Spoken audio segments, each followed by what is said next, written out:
Jesus. H Christ. I'm sweating, okay? I'm fucking sweating.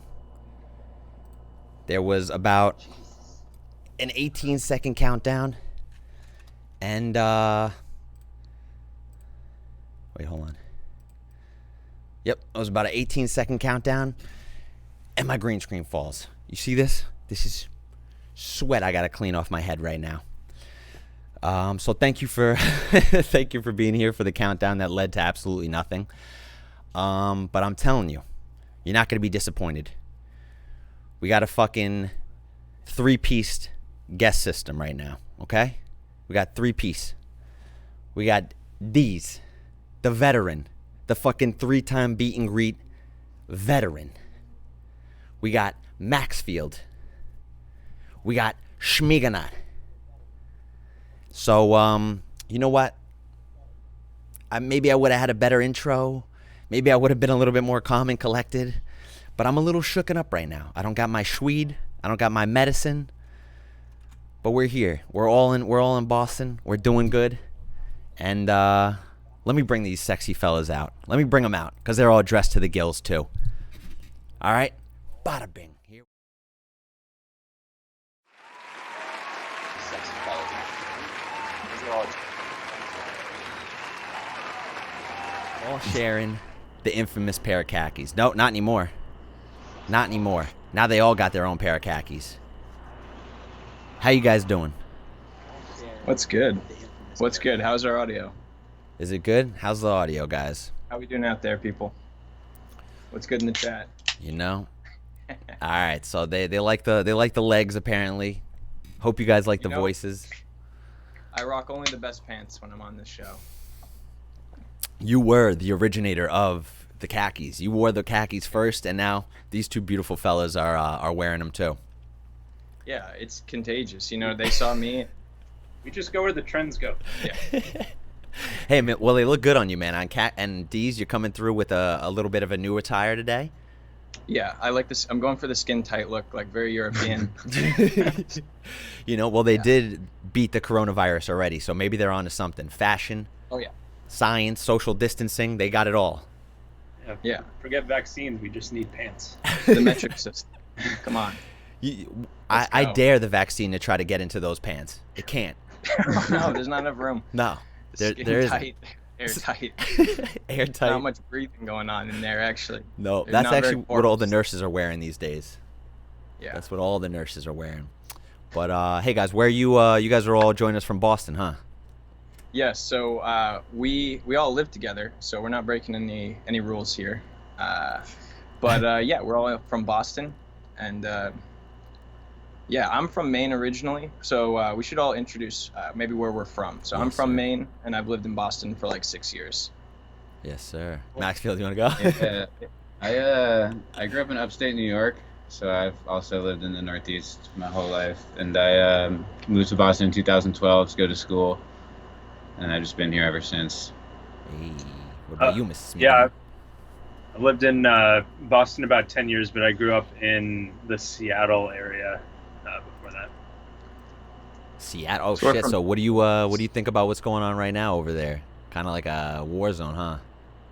Yeah, it's pretty wild. It feels pretty surreal, honestly. I mean, obviously we live in a really surreal time, but especially in the Pacific Northwest between Portland and Seattle, like, you know, it's a place I usually associate with very calm, peaceful. I mean, it's one of the most beautiful places in the country. I'm a little biased, but it's like a very calming area of the world.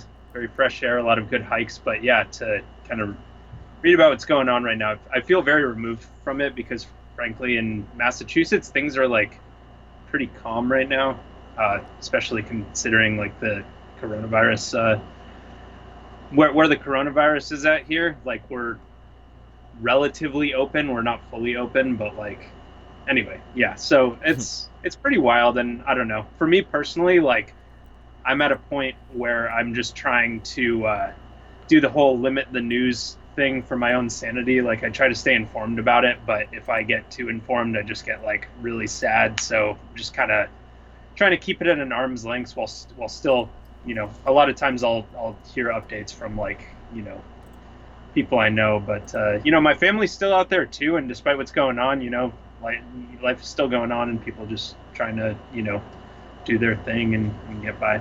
Yeah. So what brought you over here? What brought you to the East Coast? So 10 years ago, I got into, I auditioned and got into Berklee College of Music. I auditioned on guitar, and that's kind of where I started producing. I studied in the electronic production and design program there. So yeah, Berkeley's like in the Back Bay area of Boston, kind of near like Fenway Park and all that. So yeah, I mean, I went there. I graduated, and then I ended up sticking around for work. I applied for a bunch of jobs. I was really interested in like music technology, so like plug-in companies, like video game companies, that sort of thing. So yeah, I kind of went through a few different jobs in that realm after like just applying for a bunch of different jobs, and I made my way to eventually to the company Isotope, where I do sound design there now. So I've just been kind of doing that and for the past few years, and rocking music on the side, and moved in with these lads for I guess like the past 3 years or so, and it's been cool. Like a very nice creative environment where all like there's some tune rocking at pretty much all hours of the day, except for after 10, because we have neighbors. But Yeah, we got to go to the headphones at that point. Yeah. Do you guys all have day jobs as well? I do. Yeah, I got a day job, but don't let it stop me. Oh yeah, no, definitely not. I mean, is yours as like in it with music as Mr. Smigonaut over here? No, my job's pretty boring. I do like application development, so I mean it's just more of being on a computer, which is good for me. But yeah, I mean it's not music related, but in some ways, it's nice because like I kind of, focus on different stuff for that part of the day, and then music's like super refreshing when I get out of work. It's like, haven't been really listening to stuff or like, getting in that headspace. But also on the other hand, like I'm not practicing while I'm at work. I'm not developing my skills. So in some ways, I would like to not do that eventually, but for now it's solid, Yeah. Pays the bills. No, definitely, man. And what about you, Mr. Maxfield? I'm actually back in school right now, Oh shit. which is taking up most of my time. What are you so in that's school great. for? Like music technology kind of stuff, Oh shit. sound design, and some like more like some like scoring stuff, but mostly just technical stuff. Nice. So is it are you planning on doing some other musical endeavors like with the like getting a job with this knowledge of school, or is this just going to apply back to your music project?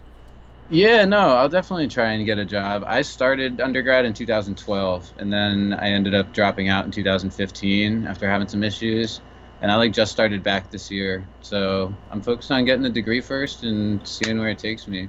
Oh shit. But, And are you going to Berkeley as well? Yeah, so Oh, I'm nice. back there. Damn. Okay. I'm the only one here that didn't go to Berkeley. you just get I'm the getting that Berkeley knowledge though. Yeah. I'm getting siphoning the trickle as down. much as I can. I'm like a sponge. I'm like a dry sponge trying to siphon up that Berkeley water. Are you guys that do you guys is there anybody else in your house, or is this the dream team right now? Like Nope. producers. I live with my girlfriend, Stephanie, so she's here, and Jake's girlfriend, Maria. The reason that we're all here, she's actually like the glue. She's the one who got us all to, gave us the opportunity to live here. I was actually like living by myself before this, and I was looking for a place, and like Josh and I had kind of talked about moving in together, and then Maria reached out to us when her roommates were leaving, and so we thought it was just a great opportunity to all get a house together. So it's been great incubator. A lot of good ideas, and always easy to get someone's ears on something, so it's nice. Yeah, that's cool. some good people to like reference some tracks off of and whatnot. Just be like, hey, can you give me some feedback right now? We gotta wait till Wednesdays and Fridays and shit, but you could just knock on his door. What's up? Oh yeah. It is awesome. It's a luxury for sure. Yeah. Is it Definitely have to stay motivated too. Yeah. Seeing everybody else working on music and shit. Yeah, that's for sure. I definitely feel like having, like Andy said, like just having people to constantly remind you, like, oh, I should work on that too. Like, I'll come home and Andy will just be like working on a beat, and I'll be like, I was gonna play video games, but I should. Yo, I love that though. The inspiring. Like sometimes I'll hear some shit from the beat and greet, and I'm like, oh, I can't wait to like, to finish streaming or to do this, and then I could go play like RuneScape or some bullshit, whatever I'm playing this week. But then I hear one of these tunes, or I hear something that is coming out now, and I'm like, nah, I can't. I gotta stay true to this shit. This is it's too much going on. It's nice to play games though. I mean, I definitely play games too, because it's nice to have something that's just like you're not like super invested in or whatever, like music or like what work or whatever. It's just like, you kind of just fuck around and there's like no stakes, you know what I mean? It's just fun. No stakes. So you're playing RuneScape. You're playing RuneScape, huh? That's cool. I like RuneScape. Yeah. I never got super into it, but I know so many people that are like love it. It's like one of their all-time favorite games. It's had a pretty consistent like following these whole like all these years after, and I didn't stay up with it, so I'm like pretty much starting from scratch again. But I don't know, I like those grindy type games. Sometimes it's just, I mean, I guess that's life too, I just like that any kind of project that you could see your fruits of your labor come out of, so you start grinding and doing all this shit, and you're like, all right, I could get to the end game, do this, and I don't know, it's cool for now, but I'm really feeling like that kind of effort needs to go back into my music project, keep growing that shit, or streaming or whatever kind of facet we're deciding to put it into these days. Yeah, I feel you on that. And sometimes though I feel like games can inspire me to make music, and maybe that's just like a cop out or like how I justify playing games, but I do think it's like games kind of have like a vibe, and it like sets like to some degree like you mentioned, like what game you're playing this week, it like sets kind of like a tone to your life, and like sometimes that manifests through the tunes. Yeah. So I think what have you been playing? Oops, sorry. I'd finally cracked and just got Escape from Tarkov, which I've been really digging, and I knew it was going to be good. I have a lot of friends that are like pretty into it, but it's one of those games that can like suck you in, so I was like pretty nervous because I can get pretty invested in games sometimes, so I was like, I don't know if I want to play that shit. If it's good, then I gotta watch out. But yeah, I finally cracked and I'm loving it. It's sketchy. It's hard. Same kind of thing, like a grind? It's not a grind, no. It's kind of like it's a shooter. It's like a hardcore shooter. So it's like you're basically like I might botch this if there's any like hardcore Tarkov fans here, but you basically like go into this like someplace in like Russia. There's like some kind of like sketchy like war going on, or it's like a prison or something like that. And there's like different parts of the map, and so like you load in to some place in the map, and it's like called a raid, and you basically like go in there. There's no mini map, there's no like UI to help you navigate or like whatever. Like if you shoot somebody, like it won't tell you that you did or like whatever. So it's like very realistic in that sense, and it's like very it's very sketchy. So you're just like kind of creeping around, and you basically want to like kill people, loot like chests and stashes and stuff, and then get out of the raid. And then when you're like out of it, then you have like this stash where you can like store your guns and like your equipment. And so basically you can like save your loot off to the side when you're out of the raid, and then choose what you want to go into the raid with. So it's kind of like Rust without the base building, and you can't lose your shit.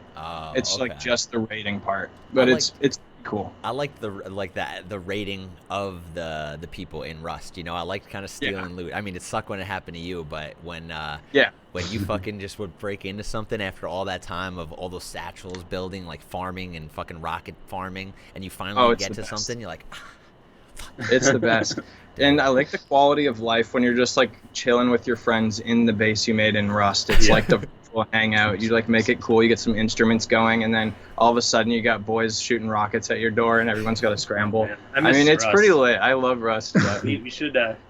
Rust should be like illegal though. It's like sketchy. Like people can raid you when you're offline, so you're just constantly like worried about your shit, your digital belongings. And sketchy. Then the resets, man, like I don't know. There was I've been playing a little bit of GTA online, like the role-playing versions. And that's been fun too, because it's like the same thing. You can just chill with your boys and fucking just like get into these I guess, fake scenarios that you gotta Yeah. act out and stuff, and it leads to some funny ass times. But I was wasting way too much. I probably lost a month of my life on that shit, you know, within Oh, the I'm last 2 pissed. months. Pissed I didn't join in. Oh, I've heard that's good. I love GTA 5, and I've heard that that's like a good like extension of that. But yeah, I mostly do online games on PC, and I play that on PS4. But I don't know. I'm thinking of looking into it. Yeah, it's all you need is like this little browser called 5M, and it'll allow you to get into all these like role playing servers and customized servers that people made, and it's just pretty dope that the sandbox game was taken to that level. You know, like people just Yeah. they wanna become these people. You know, like you act out. It's pretty much like acting, honestly. You know, with some So gun it's a violence. sandbox. It's like people have like their own. They make like their own whatever. Like Yeah. that's No, pretty there's nuts. like gangs, and then you'll have like custom gang chains and stuff like that or something, and that's just for that one server. Like only one server has it. Sometimes they'll have like special cars, you know. So it's all if whoever wants to build up their own server and how they want to customize it. But yeah, I know mean the that. servers that I've gotten into, they're good or bad. You know, you're either Sure. gonna get people that want to role play or they just want to play GTA and fucking shoot some people and punch some people. You know, so. Right. Yeah. It's fun, but yeah, I don't know. I'm trying to just refocus back into music right now too. But is that what you guys been up to? Have you guys been gaming Yeah. recently this quarantine, or what have you Oh, yeah. guys been up to? Plenty. A little bit of gaming recently, but yeah, I mean we've been making music, and I think that's a good time to talk about the music we've been making. So Sure. we got some stuff on the way. I don't know. So let's say Maxfield's got an EP coming. I don't know if that's information we can. Yeah, no, that's Hopefully definitely we can talk information. about it. The label kind I'm of blowing all the secrets today. the label kind of blew up my spot, and they just sent out an email that said it was happening. So now I'm in this weird gray area where I don't know if I'm like allowed to talk about it or if it's just like an email list thing. But I'm super excited to start putting out music again because I haven't really done anything the past like 12 to 16 months or so, just for like a couple things that I'd sitting around for a while. But I'm excited to put out some new tunes now that I've sharpened some skills a little bit more. Wait, when was Yeah. your last project? It was 12 months ago already. Yeah, it was like February of 2019. Was the Mirage one? What was it called? Something with the M, right? Yeah, yeah. Yeah, the Malleable Mirage. And then I've had like a couple like down tempo, like just kind of pretty tunes that I had sitting around. And I did a war dub, which was super fun. But I've been laying low for the most part, just trying to get better. Everybody's so fucking good now. Like we were saying before, you know, you go on these feedback streams and everything. It's really easy to stay inspired because I feel like there's more good music going around than like ever. And you just Yeah. like hear new dope producers like every day, and it's almost overwhelming sometimes. There's like too much to keep up with. I Yeah, love there- different genres. It's exciting. Oops, sorry. Go on. No, there's a lot of like really young producers that are really, really good now. It's insane. And it's like I didn't really realize until like, you know, like you said, like when we started doing these streams and people are like sending in tracks that are just like so good. Yeah. And they have like 100 followers and I'm like, this is just nuts. This is not how things were before. But I mean, it makes sense. There's like more resources than ever. I mean, it's like, you know, that information is readily available. So it's like as long as you're willing to invest the time, like you can learn how to make dope music for sure. Yeah, I feel like the barrier to entry, like over time, it's just gotten so like, you know, if you have a computer and like an internet connection tomorrow, you want to be like, I want to start producing, like you can just go for it. Yeah, it's definitely expensive, but I guess everyone Right. just cracks the shit. Yeah. Mhm. I mean, that's You what should I say did. that. That's just common. Like, Yeah. that's what people are doing. Yeah. Yeah, and people start off with cracks and then work their way into just buying shit over time. Yeah. So it's like, you know, sometimes you want to try something out, but you don't want to spend $600. Like I get it, but Yeah. I'm not you know, saying that's okay by any means. I'm just saying I understand. I think Ableton even understands that to a certain extent too. Like they have that ability to why isn't my fucking thing working? They have that ability to give away how do you say it? A key. If you have like a key to Ableton, it like I guess they give you one or two extra ones, maybe because you have another computer or something. But I also feel like they know if you split it with a friend or something, they might as well get the money for one person than lose it for like two or three, you know. Yeah, that's definitely a thing. But So what's going on with this chat? I don't know if I'm disconnected from the chat. It's People in the chat, how you yeah, doing? It's updated. How we on my doing, chat? phone. I think your version over there is. I'm gonna reload the Yeah. page over here. Sometimes, yeah, I feel like sometimes on certain things it's If laggy. for everybody watching, if we've been ignoring you, I'm sorry. I'm really sorry. Yo, I'm honestly, what I've noticed too is There we go. Oh my God, here come the freaking there we messages. go. All right. All you I have was to do like, is ask, I guess. Quiet up in here. I don't know the Girth Gang to be quiet. I'm like, yeah. No, I don't know, man. With some of these interviews recently, I've been like, are people still here? Are people chilling? And then as soon as we get into the music, that's when people liven up again. But I think they're taking in all the interview shit, the questions that we've been delving into. You know, it's just been I don't know. It's been pretty dope to see. You know, I think nobody's there or listening, and then they'll all pop up, or we'll get the craziest fucking music submission too from somebody who's just lurking. So.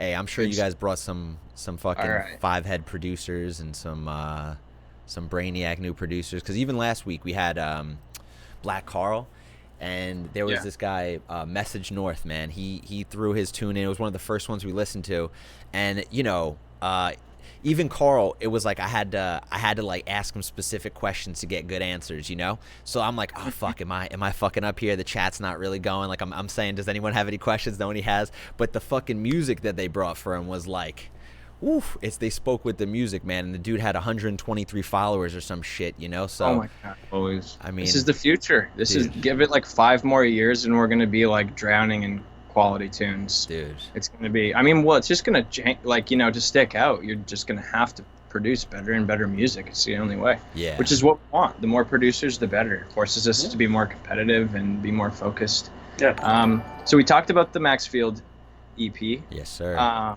And also Maxfield and I have an EP. Oh a my collab God. EP. It's coming out soon, next week. I think we're Yeah. planning on. Yeah. No shit. Dope. so, What's the name of it? It's called Critical Grace. Critical Grace. Ooh. We've been sitting on it for way too long. I know you know how that goes, but Yeah. But it's ready. We're definitely making sure that it's ready, it's proper, and we're really excited about it. It's pretty Yeah. diverse, and we put a lot of work into it. we kind of made it on accident, which I think are the best EPs, where you just have a pile of tunes. You're like, you know what? We could put these in a little playlist and just put them out. Yeah, 100%, man. 100%. Did they all come around at like the same kind of time? Is that why you decided for an EP, or there was just enough of them? You had enough tunes that you were like, let's put them on a project. Just from living together. I mean, living here, especially when I first moved in, I was definitely like, I felt like the young pup. You know, like I've definitely learned a lot from these dudes by living with them, and so between, you know, poking around in Andy's brain and just hanging out in the studio, we just ended up making a bunch of tunes. And when we had a stack of them that we thought were worth putting out, it like I said, it kind of just came together on its own.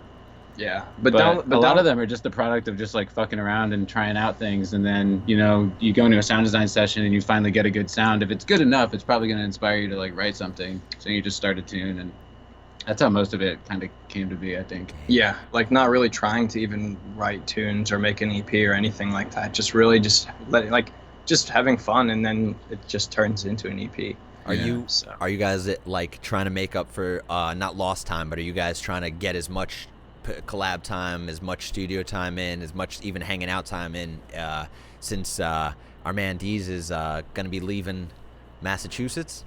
Oh, definitely. Definitely. Dude. Yeah, we've been getting it, and you know, we're definitely gonna squeeze in a couple more things. I don't think we've mentioned yet, but we got a new Deez Knots EP also on the way, and we got a 3-way collab, and then also Jake and I just started a brand new collab that's gonna be coming out after our collab EP. We're squeezing them in. We're squeezing tracks in. For sure. Damn. We're getting hang time. Dude, that's fine. We got blazers. We're live on the internet. You can look at us. We're Dude, here. Looking We're getting great, it. bro. Almost all matching khakis too, bro. But you know, you had to be the odd man out with these. I like to make a Totally scene. on accident. I like to make statements when I come on this show. You know what I mean? I'm really happy that we all have gray blazers. Yeah, me Yeah. too. I don't know how that worked out. Yo. They're all the same color, but that's... I think it needs to be a thing, honestly. I think it needs to be like, if you guys ever do a back-to-back-to-back, it needs to be the Blazer group or something. The Blazer The Blazer Boys. Boys. Boy band. The Blazer Boys. The Yeah. BBs. You just The become a Blazer band. The Boys. BBs. The big Blazer Boys. Triple I B. want to be a part. I got a Blazer.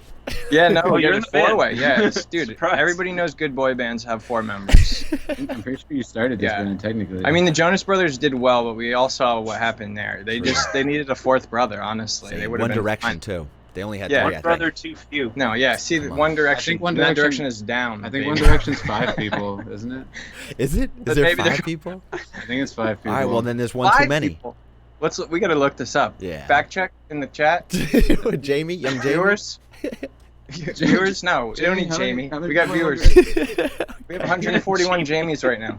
Please. 141 Jamies, please. Somebody look up that One Direction fact check. I think Infinite there was Jamie. only 3, but I could be totally wrong. We need to know this stuff. I mean, this is the type of stuff that's like, if I need to tell my children about There's how a many formula. members One Direction had. Yeah, there's a formula to it, and we got to abide by that formula. Yeah, Khaki Man. The Yes. Khaki Men. I kind of like the Blazer Boys. The Blazer Boys. The Blazer The Khaki Boys. Men is like our rival band. 5 people Oh, in, wow. in One Direction. Okay. Wow. Maxfield. All right, I think you were right, huh? Yeah, so Fucking- plot twist, I'm a huge One Direction fan. I don't want to speak up too soon, but I know how many people are in there, sir. Most of my inspiration is from One Direction. Do we need a 5th?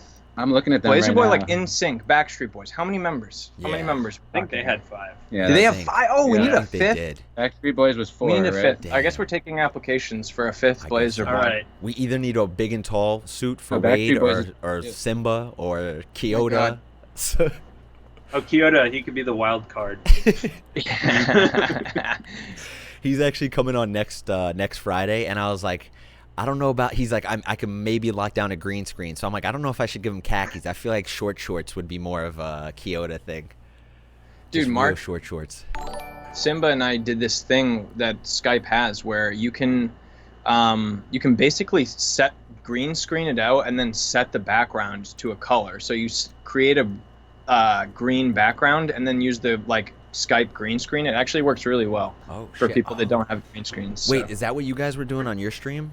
Yeah. Oh, Yeah, look- okay. Yeah, it actually is really solid if you don't have a green screen. It works surprisingly well. Yeah. And that's a little tip for y'all at home. Hey, all right. Trying to get in the stream game, baby. You guys want to get in the khakis? There you go. You're trying to wear these khakis? You don't even need a green screen. There's room for more. Bring him in.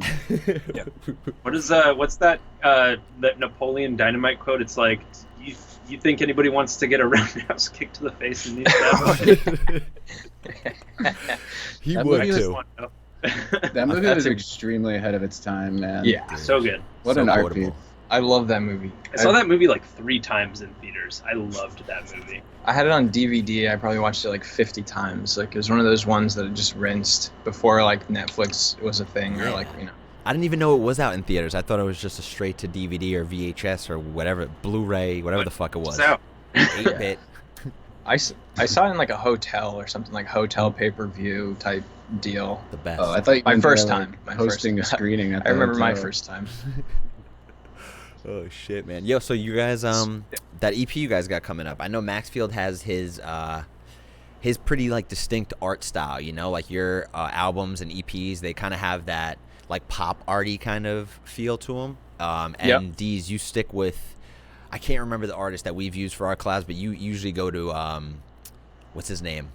Like people like Matic or like Matic. Resonant Language. I like a lot of the graphic 3D digital stuff, like the digital realism type stuff, the abstract, all that. I generally trend towards that, but yeah, we should send you the art. Should we send them the art? We should definitely send him. Yeah, let's check it out, because we tried to kind of blend our 2 styles of art. Like we put a lot of thought into the art, for sure. No, Can I hit you on that's why I had to Tinder? bring it up. You guys Yeah, didn't even ask a good me to question. ask that. Yeah. Yeah, it's a good question. We were talking. We wanted to show it off because we're actually extremely excited about the art. Nice. Yo, Eric, is Facebook Messenger cool? That works perfect. All right. Let me bring up my oh, that's the wrong thing. Sorry about that. What up? We're really Shut lucky to get this piece too. Yeah, we actually did get super lucky.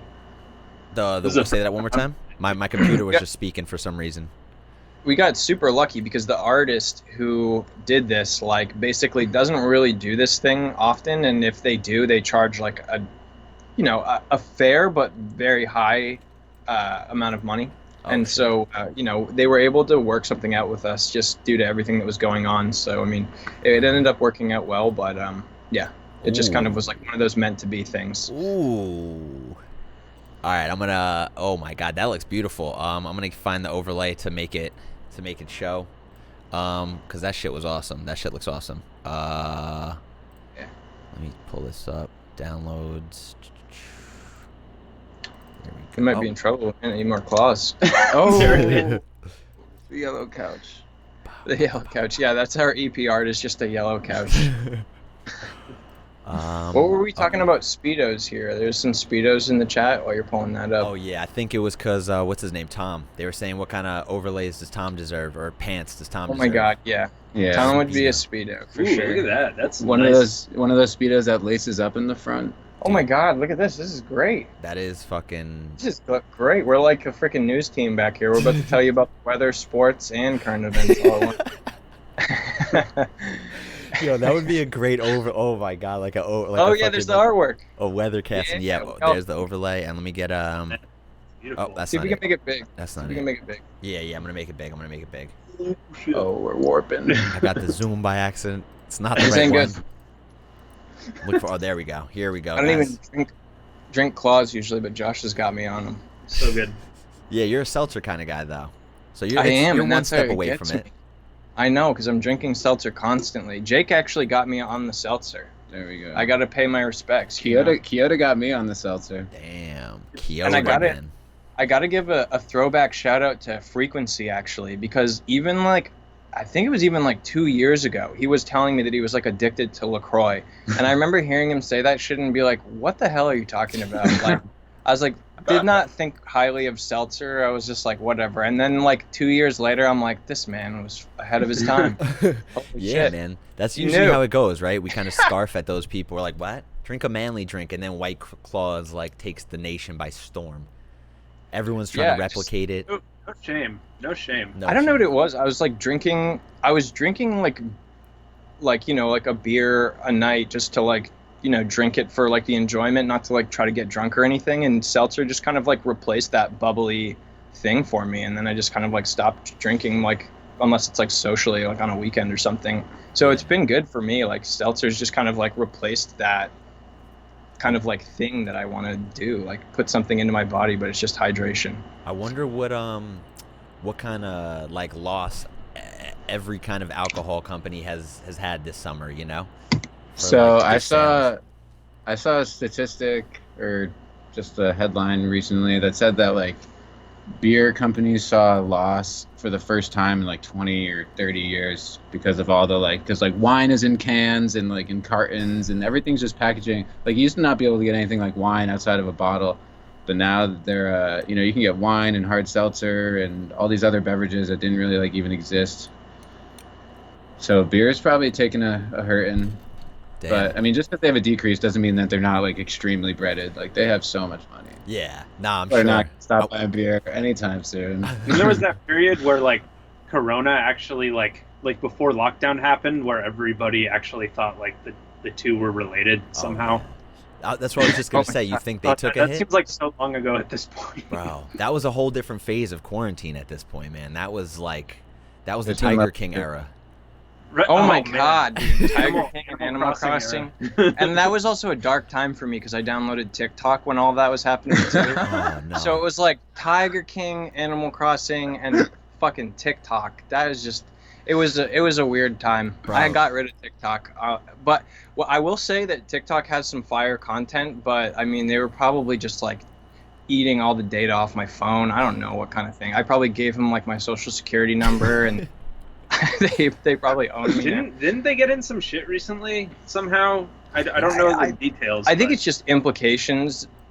I think so. I don't know enough to speak about it. I think Yeah, it's just yeah, implications no that the company DataByte or DanceByte, I think it is, that owns TikTok may be like mismanaging like user data or like doing questionable things with user data. I think it's just the real concern is that the Chinese government has a backdoor into the DataByte company, which is also TikTok. So it's basically just like they're gathering massive amounts of data on like people in the US, like literally everything on your phone basically, like everything that they can possibly get access to.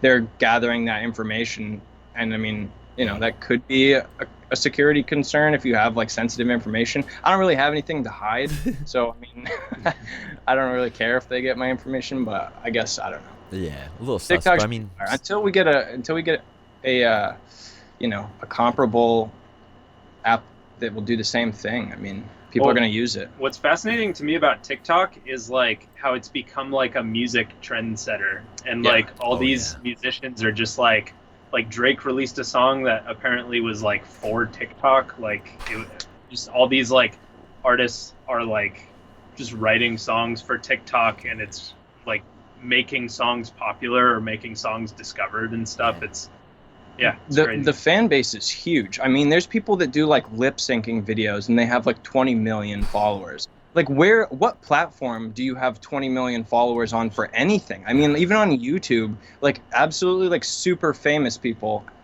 on the YouTube platform don't even have like 20 million followers. So I mean, it's just crazy. That's crazy. That's a lot of followers. And it's almost like, does it translate? Is is that number, like 20 million? All right, even on SoundCloud, like SoundCloud maybe 5-10 years ago, the upper echelon would have like hundreds of thousands. Now there's a couple with like a couple million, but now there's so many people I've never even heard of that have like 10, 20, 30,000 people following on SoundCloud. And it's like, is that number even, like, does it translate, or what does that equate to in real life followers? Something like TikTok, does that, are those people going to be able to bring it to a more, I don't know, an app that's a little bit more personalized, or are they just going to be stuck in this TikTok like fame or whatever, where it's like are they going to be able to monetize their following on TikTok basically? And I think that's what a lot of companies are trying to do, is figure out like how they can exploit, or not necessarily exploit, but like use these TikTok platforms to make money. And like companies are using it for like advertisement, and like I see, like, it's kind of funny, like I see like pop star artists or like whatever doing like TikTok videos with these like random TikTok stars now, because they're like trying to build their own TikTok platforms. And it's just like funny to see. And like there's like you see like these like TikTok stars, like now they're in like commercials and shit, or like doing like just connecting with like famous people from other like areas like arts or acting, whatever. But it's just like so funny that these people can get so big making just like pretty basic videos, I guess. Yeah, social media is like just such a crazy like tool now that anybody can really like use to, I mean, between like YouTube, like TikTok, and Instagram, all these different things, like artists like utilize it in like very like different and creative ways depending on what it is. But like, I'd never really thought about what you said, like whether that translates. Like, I mean, I think about it in the sense of like, on SoundCloud, say you have like several thousand followers, like, at that point, like, if you go on tour, like, what does that necessarily mean? There's like an online following and then like an in-person following. And like, if you play shows consistently, but also have like stuff online, it's sort of like a mixture of both. Yeah. And it doesn't necessarily translate to the other always, because that's like spread out. Those followers are spread out across the world versus like, in a one city or something. But yeah, it's interesting. One thing I will say is that it doesn't seem like the TikTok stars really need money, because from what I can tell, like a lot of like the big TikTok stars are just like super rich people from LA anyways. So they probably like, there's probably some connection, because it seems like the biggest like stars on TikTok are like all part of like the same kind of like loose like association of people, and they're all kind of like from LA. So I feel like there's some kind of a thing going on there. Well, like, I mean, can't you say the same thing about maybe the music industry too? Because I mean, then you start tracing some people back down, and you're like, oh, that guy's friends with this guy, and this guy's friends with this guy. Yeah, for sure. Yeah, exactly. So yeah, it's definitely a thing. I don't know. I see that a lot of them are trying to like basically like brand themselves and like make merch and stuff like that, but it's just like an interesting thing, like, oh yeah, this shirt is like a TikTok star, they make funny videos. Yeah, like that's my shirt. I mean, look at your shirt too right now. You got a Inspected shirt on, right? What's the difference? If it's entertainment, it's entertainment. That's true. I mean, Inspected's pretty niche. They're like a super But True. I mean, what's like real about them? I don't even mean to say it's like not real with the other kind of thing though. But like Inspected has the dedicated fan base that a lot of these people like. You know, you see a number like 50,000 or 100,000 followers, you're like, oh, that person, they got to follow him. But it doesn't necessarily mean there's people that support them or their shit. They might have just found one video funny or something, you know? Right, It's like, exactly. it's very surface level of like finding out somebody to like, or it's kind of weird how there even is like TikTok celebrities or whatever, you know? Like, how do you, why? Because they dance funny or something? Yeah, dancing is really the biggest thing on there, pretty much. And I gotta say, like, honestly, I kind of like it. You like some of these? I like some of these TikTok dances. You know, Yeah. it's cool. I mean, you don't had know. that on your Twitch channel. That was a channel point Yeah, bonus. yes. Is you do TikTok. I still haven't seen one yet, though. So I don't know if it's because you I know. fucking you One got cashed in, and Yeah, I I'm think- scared now. I actually have to produce a TikTok video, and it's gonna be real. I'm gonna have to do it now. I honor all my channel points. So yeah. So when it's you coming. when you coming back to streaming? Is that are you just getting situated with your move and everything?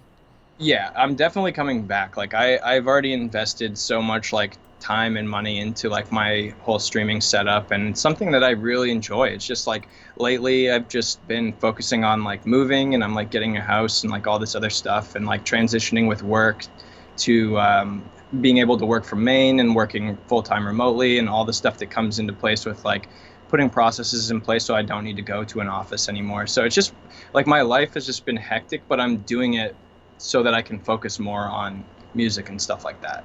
But for now, it kind of sucks because I am getting pulled away from that stuff. But overall, it was a decision that I made with the idea of it being good for like my overall music career and just like things like that, my life stuff. So yeah, to answer your question, I'm definitely coming back to streaming. I know I said that last time, but it's still true. And even better than that, I'm gonna make a designated like streaming area that's like going to be able to allow me to do a full body shot. Oh. So whether that be either a green room or like a green portion of a basement like what Sushi Dragon has, Yes, sir. but it's gonna be leveling up. Wow. So You better yeah, be. we'll You be better back to actually own streaming. one of these. It's gonna Then. be better than ever. You better own 'Cause some what I'm gonna khakis. do- Yeah, I'm gonna own. No, trust me, I'm purchased khakis. They're on the way.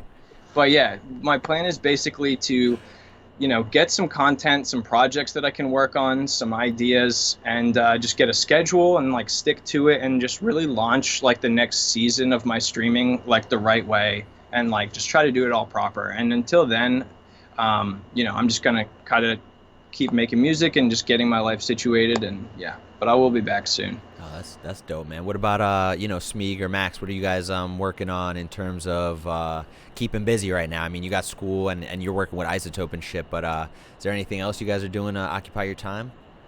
I just built a PC for the first time Hey. while I was finishing up that last EP.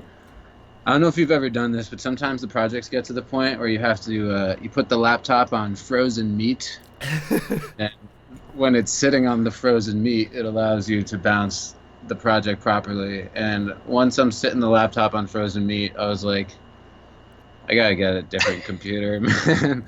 This is not good. So it took me about a couple weeks to a month to like learn how to do it, and then transferring stuff over, because moving from Mac to PC is kind of annoying. Oh yeah. But overall, I'd say it's been super worth it. Yeah, it has to be frozen meat. It doesn't work with anything else. It's something like the computer knows whether or not there's meat Yeah, underneath. it doesn't. Okay, I mean, if you're a vegetarian, I've used frozen peas. Boca I've burgers. used other what frozen could you things, and I mean, it's a computer, right? So you don't want to just like stick it on there because it's gonna get hot and it's gonna get all liquidy. So you take the meat and you wrap it in paper towels. I prefer Viva paper towels because they're very clothy, which is nice. And then you just sit it right on there. You probably got 30, 45 minutes of solid work before the meat starts to thaw. Dude, one time I picked up the computer and the meat was like turning brown. I was just straight up cooking the meat with my MacBook Pro. If you do a long session, then you're having steak for dinner. Put it that way. If the Yeah. session Win-win. runs You long. can, Kill two birds with one stone. Yo, why not? Sometimes I don't So- get up off this chair. Like, if I could cook dinner here, that's amazing, bro. You make a tune, dinner's ready. It's like a George Foreman. It's a It's a Jake Maxfield grill. You just take 2 McFlurries and overheat them. This is the Oh beaten my meat. God. This is the beaten meat, not beaten Greet. The beating meat, yeah. We're beating meat. Oh, man. No, I've seen actually like people cook like what do you call it? Like Korean barbecue, like the little slices on CPUs once they got too hot. You know? Oh, yeah. It does work. Like actually cook them. I don't know how well the CPU works after, but the meat looked good. Oh, yeah. I would honestly be curious to know The CPU's how junk after that. like how long it would take to cook a steak with a computer. Dude. Not long on a CPU. They get hot. They get Yeah. really hot. It looked like, quick. very He flipped it fast. around. It was brown, but it was thin. You know, it was like a little. Yeah. Still. What do you call them? The Korean barbecue shit. I don't know what you call Yeah, it. or like hot pot. Also Yeah. has those little meat rolls. It got me hungry. I'm telling you that right now. I was like I'm getting looking at a my little hungry. computer. Like if you put a potato peeler to a steak, maybe you get like a nice thin, like a meat strip. Ooh, I like a meat okay. strip, like a fruit roll up, but it's meat. Like a meat roll. Oh. Just so thin. Yum. Nice. Cook easy, man. Well, yo, I'm gonna show this EP artwork one more time too because Yeah. it was just too gas, and I don't know if people really took it in, but look Let's at this take shit. it in. Let's take a moment to really take it in. Let's take it in. And what's the official date? Do you guys have one, or is it just perspective next week, or? Yeah, I perspective think week? it's, we're in control of it as of right now. So, I mean, we're kind of thinking on the 4th, I think, Yeah, I right? think we're gonna do the 4th. Don't hold us Okay. to that because, the green screen might fall down. Yeah. Metaphorically, Yeah. it might not end up metaphorical happening. green But it's ideally gonna come out the 4th. Real quick, I'm gonna tag this the artist. I'm gonna put his Instagram handle in the chat. His name is Dominic Laricchia, and he crushes. Yeah. And everyone should go follow Oh, him. please, because that's amazing. I think want it's to actually- bring it up bigger, but I don't know. Hold on, I'll just do the whole screen. I'll just put it on the whole screen right now because it deserves it. Yeah, and there's a lot of subtle detail in there, which is like something that was really important to us. Is like that's kind of like how we feel about the music as well. It's like we've put a lot of attention into the subtle details of the tunes, and we spent a lot of time and stuff that we're very proud of, and it's very special. Yo, for real, it's I can't wait to listen to it. Honestly, just based off of this artwork right now, it's Well, and we want to share some previews for sure. let's share go. some yeah. previews. We'd love to preview some tunes. But while we're talking about music, Yes, and sir. we've talked about almost all the projects, except I don't think, are we allowed to talk about the thing you're working on Yeah, I mean, I'm cool with it. before I blurt anything else out? No, I mean, I Eric, actually. you got any projects you're working on you want to talk about? I'm sorry. Go Um, for it. Yeah, back to you. Sorry. Yeah, back to No, I mean, as far as I basically I just got the final master for this new EP that I had just finished that I'm super excited about. When it comes out, I don't really have that much information on yet, but it's finished now, so that's great. I'm very, very excited about it. It's Probably dope. some of my favorite music that I've done. Kind of like halftime neuro hip hop kind of thing, as kind of similar to stuff I've done in the past. So yeah, but I'm working on all sorts of things right now. Honestly, like when quarantine started, I definitely had a period where I was just like, I just don't feel like working on music right now. Is kind of a creative slump, but then I sort of got back in the rhythm, and honestly now I just feel like more creative than ever, which probably has to do with like more studio time. I got some new gear recently that's like really been inspiring me. But yeah, I'm kind of working on a few different things. I've got like a few like longer releases kind of in the works right now. I'm kind of interested in doing like a lo-fi beat tape kind of thing, lo-fi chill hop beats to relax and study to. I've got the bug, and those are really fun because like you can just kind of whip them together quickly, and it's very like stream of consciousness. Like beat making wise, you don't necessarily need to be as like thoughtful about like the mix or like technical. And like with this, anytime I get into like a deep like EP project, like towards the end, it's always just so excruciating to get like all those EQ curves right and just like literally just like listen to the same loop over and over again.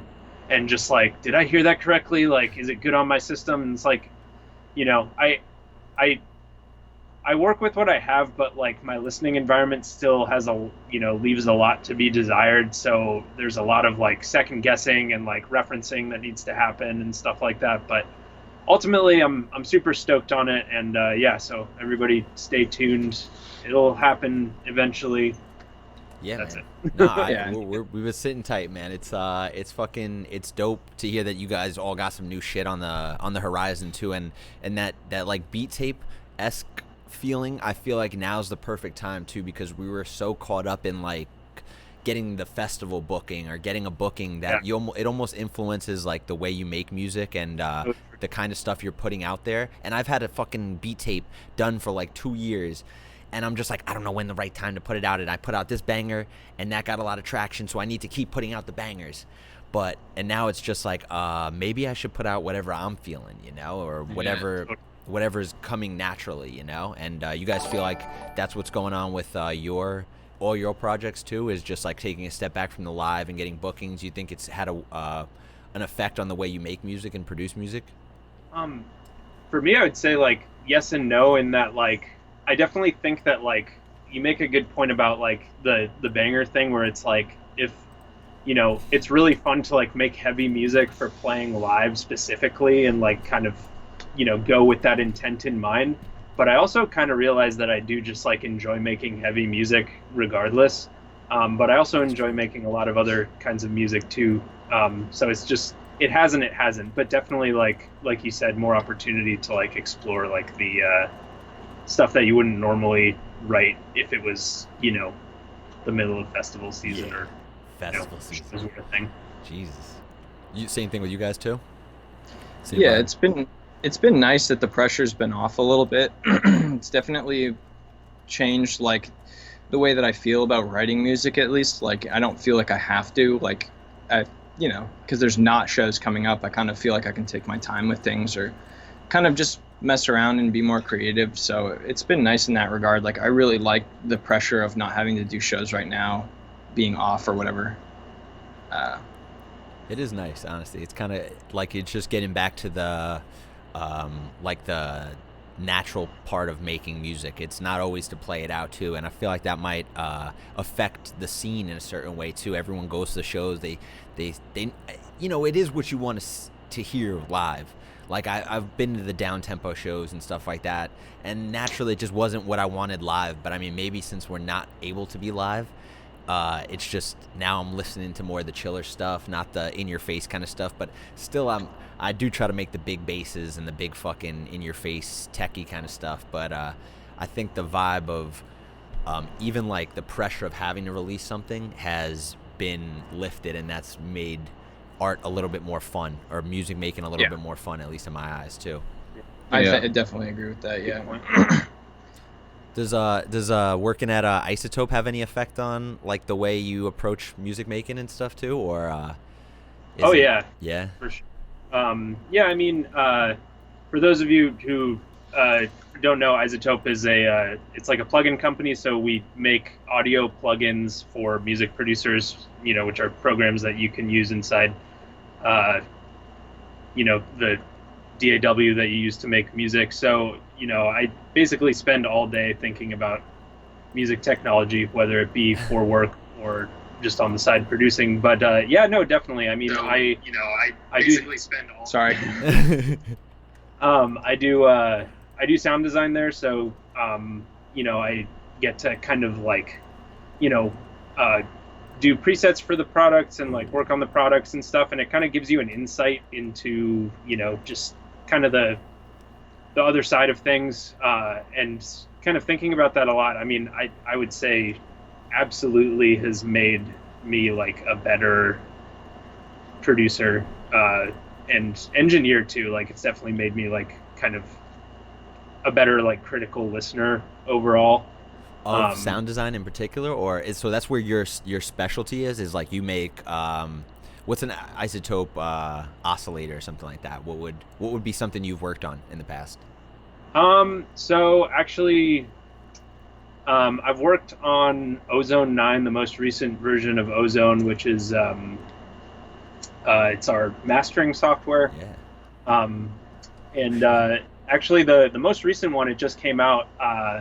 It's called Stutter Edit 2. Yeah. It's Oh, shit. it's a glitch plugin made in collaboration with the producer BT, and Jake actually did some presets for that as well. I No basically way. like Great all plugin. the presets that aren't like BT presets were basically like made and curated by me. So if you want to get a flavor for what those are, definitely check it out. It's a super fun plugin. It's like you basically like have this like plugin that does all these like automated glitches and edits, and you can configure it to be played with a MIDI keyboard. So if you have a keyboard connected to your computer, press a key, and then like whatever audio is into it, it just glitches it up and does all sorts of shit like that. So it's super fun. I'm pretty happy with how it came out. But yeah, it's Stutter Edit 2, Ozone 9. Before that, I was a QA engineer at Isotope. So when I did that, I worked on RX7, Vocal Synth 2, a few other things. Oh, shit. So is there a favorite in particular synth that you use, or it's open for everybody? Is there like, unbiasedly, not that you because you like it because you worked on all these, but or made presets for them, but is there a specific Isotope plugin that you guys prefer or like, or what's your favorite to have worked on? I don't know. Either way. Yeah, my favorite Isotope plugin probably is Trash 2, and that's, I think a lot of people feel that way. It's a distortion unit, a multi-band distortion unit. It's super sick. Yeah. But besides that, I use Ozone 9 a lot. Joshua's gracious enough to give us the opportunity to make some presets for the Ozone 9. So if any of y'all use Ozone, we got some presets in there. Hey. But yeah, it's a great Ozone. Yeah. Yeah, Andy did some presets shit. for Ozone 9. Yeah, and it's a great mastering tool. And then there's Neutron 2 is the other one. So Trash 2, Ozone 9, and Neutron 2. Neutron 2 being like a mix tool. It's got like a bunch of stuff like a transient shaper, compressor, EQ. It's got, I believe, like a saturator in there. It's got a ton of stuff. It's really awesome. It's like you can put Neutron 2 on every channel and it can make it better because it does so many things. It can do pretty much everything you want on a channel. And it also, all the Neutron 2 instances interact with each other and they send each other data, so you can like look at what's going on through the other instances of Neutron 2. It can be a really effective way to EQ and mix. So I would highly recommend those three products, but I also use Vocal Synth and a bunch of the other ones. I was going to say Vocal Yeah, Synth. you talk about Vocal Synth. Vocal Synth 2 is sick. I mean, I've never used one, but Vocal Synth is where it's at. Because it's branded as a vocoder, but you can really, I mean, I use it to make leads a lot. You can use it to get like crazy, weird phasing and bass sounds. Similar to some of the other Isotope stuff, it's built in like little modules, and there's like a talk box, which is really cool. I'm a guitarist, so big fan of the talk box effect. Something you don't see in plugins as often as you should. True. And I like Iris. I don't know if you have any feelings about Iris. Yeah, I mean, But it's Iris super is fun. sick. It's good for like cinematic ambient stuff. Throw a unnecessary amount of reverb on it and go to town. Yeah, Iris is fun.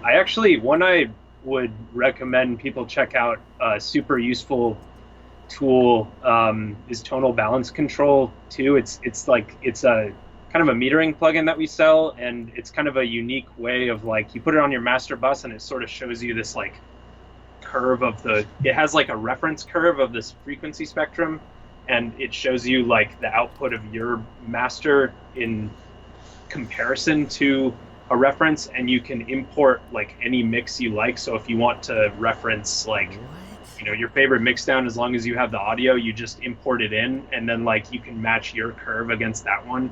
So it's like super useful. And then besides that, it just has all these like basic genre reference curves. So like hip hop, EDM, pop, country, reggae. Like. So wait, what is this one called? Tonal Balance Control 2. Tonal Balance. All right, what's it? How much does it run you? Free, I I'm don't sure, remember exactly. I would say check out www.isotope.com to see that. I truly don't remember what the price is off the top. I think it's around like $130 130, 150, but I Okay. I can't say for sure. Don't quote me on that. Are we If it's more, he'll give you a discount. He'll pay the difference. All right, it's been great. I'll see y'all later. Are we getting paid? Are we getting paid right now? I feel like we're doing some good advertising for I them. know, Yeah. right? Yeah, That We got blazers out, man. This I'll is take like my they'll take my check. good This is a good representatives. Literally, he was like, go to www.isotope.com/Smigonaut Yeah, coupon code. we get it on the bottom of the screen in like a sparkly text. Use code Josh15 for 15% off of your purchase. Oh my god! And if it doesn't work, just hit him up on Use code Cash App. khakis for 100% off. Yeah, khakis, 100% off your next order. Oh man. shit. No, that's fire, yo. It's really dope that you're like part of the like building this thing too. You know, like you get an inside scoop. It's not just a nameless, faceless person that you see. Like when I scroll through, say like Shaperbox or something, or one of the other presets, it has who made the preset. I'll have like a little picture of them or something, and it's always like some random dude I never heard of, or you know, it's never like an artist, or maybe it is. It's just somebody that I've never personally encountered or heard. So it's nice to see that this is like, they're almost crowdsourcing their Yeah, presets. in a way, for sure. Like, I mean, the whole community around like, you know, plugin development specifically, it's a very like cool, you know, community of people who, you know, I mean, I've learned so much. Like, I work with a ton of like brilliant people. Some of them don't even make music, but they're, you know, they're just like, you know, brilliant at what they do and like the, you know, development aspect, and are just like really passionate about digital audio, you know, and like building these things. So yeah, it's good stuff. So how did Andy and Maxfield get to be a part of doing some of the presets? Was that because you asked them, or you just pointed them in your management's direction or something, or? No, I mean, you know, it's basically just kind of a happenstance thing, you know. If I don't know, I don't necessarily know how how many details I could or should go into, but it's like, you know, basically, you know, because I can vouch for them, you know, they're both really talented guys, and you know, so I would say, you know, maybe there's a little like, you know, some might call it like nepotism there, but ultimately, like, I live with them and I know they're both like reliable dudes, and like, you know, can do good work and get it in on time. So, you know, I asked them first. Yeah, well, Also, real it came answer from you. You asked them to do it. Wait, say that again, Deez? they put names in a hat, and it was just really lucky that we happened to live with him, and we also got paid. What are the odds? Play the lottery, boys. Play the lottery. It's totally random. There was no. No, I'm I'm saying that because it's like awesome that yeah, it is like a crowdsourced kind of thing. It's almost like, you know, I mean, like you said, maybe a little nepotism, but it's not like these dudes' music credentials don't speak for themselves, you know. It's not like, oh, they just got hype and they're good producers. Like they're great producers that have a knowledge through and through of like the softwares that go into them. And every time I fucking have gone over your guys' house, Dee shows me some other fucking spectrum, you know. Just when I'm used to one spectrum or one fucking compressor or shaper volume or something, he fucking comes out and he's like, oh, this is the new one you got to get on. And I'm like, god damn it, another $100-something or some shit. And then when I finally get it, there's another one already. So I mean, you guys are pretty well versed in the software. Yeah. Check out, speaking of volume shapers, I just got this one Duck by Devious Machines. Oh, God. It's on sale for like I think £12. It's $15.99 right now. It's yeah. dude, it's great. It's my new fave. I would look into it for sure. Damn. There's so many like sidechain compressors or like volume ducking things now that it's like, oh my god, I want to try them all, but I'm just like, dude, still using volume shaper. Dude, Duck and is it like does the job. So Duck Duck is is like it's just like Gatekeeper, except the UI on Gatekeeper is trash. Oh, is this more cut Shouldn't and say dry? trash. That's missing because we were talking about trash before. It sucks. Put it that way. So yeah, Sucks 2 or sucks 1? Sucks too, I think. But yeah, Duck is cool. I like a nice simple plugin. If it's gonna do a simple thing, don't get crazy with it. No need to overcomplicate it, especially with the UI too. Like, I think that's what turns some people off with volume shaper, because it's like so much more than just volume shaper. There's like the pan and all this other stuff that if you're just it's getting shaper into, box. yeah, shaper box, yeah. So I mean, if you're just getting the one thing, it's kind of like, oh, is this too much? And you got to buy every like individual one separately, which is kind of weird too. I just got Volume Shaper 6, and I went right back to Volume Shaper 5 because the UI they just made it like super confusing, and I couldn't transfer my presets from 5 to 6, so I would have had to remake everything. So newer is not always better. Yeah. If you got something that works, man, just stick with it for sure. Yeah, I was on Isotope Sounds good. 5 up until 8 came out. Like I was on Ozone Isotope 5 until 8 came out, and then I got on. I don't even know what I'm on right now. I'm on I think Fab Filter the L. Oh, I love L2. Yeah. L2 is. Oh yeah, Pro L2. I love it. You're also the person who put me onto that one too, bro. So it's ridiculous. You're costing me a lot of money here, Deez. I can't take too much credit. I hear about these things, and they get me, I get you. It's a pyramid scheme. It's a bug, yeah. It's a bug. Music production is a pyramid scheme. It's the blazer too. Once the blazer's on, the product really just sells itself. Yeah. That's true. Look at that. Yeah. He's got the inspected and the skin tight leather pants. I'm sold, bro. Count me in. Oh yeah. Whatever he's selling, I'm in. Jeez. Hell yeah, I'm gonna have to go get another beer here in a second. Absolutely. I was about to go look at the freaking the Discord to see what we're looking at in terms of viewer submissions. If you guys want to get in on those too. Yeah. Should we hear some tunes? Should we jump in the hot tub until I get back with the brew, and then let's jump in the hot tub, boy. Let's go. You know what? Where we gotta go? I think it's. Oh, to the bar? Oh yeah. Boys, all right, let's go get a beer. I'm gonna go in the back and get a beer. Me,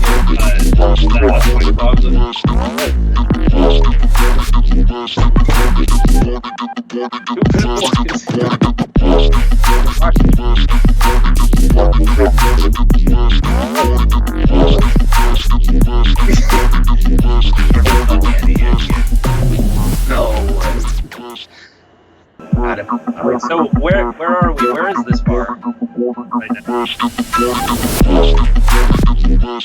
That is, oh yeah, stay at home, everybody. This is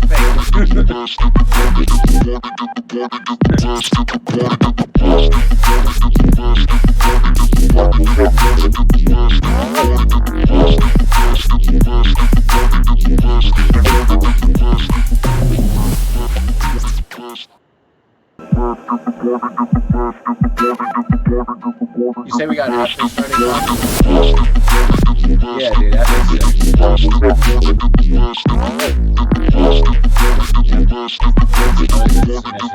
Very dope stuff.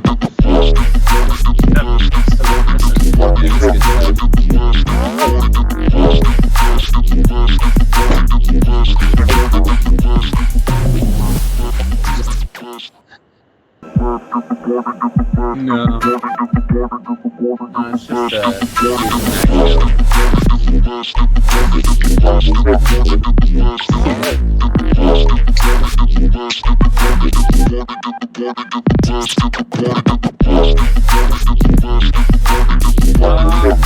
yeah, it's kind of it's a little arbitrary, but like one of my best friends growing up, like back when I used to smoke cigarettes, he would always say like, hey, would you mind if I bum the Smigonaut?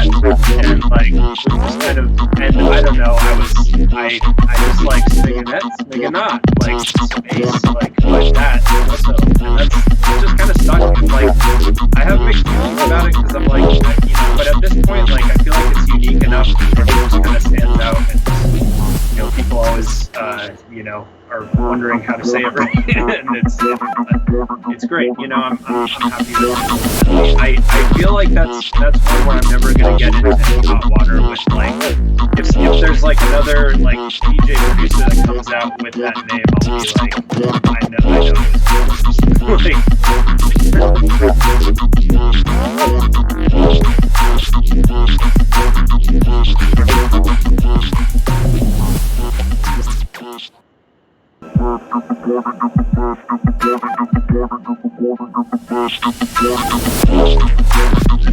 Yeah, again, it's not a very, like, epic story, but it's more like how it just kind of stuck from there.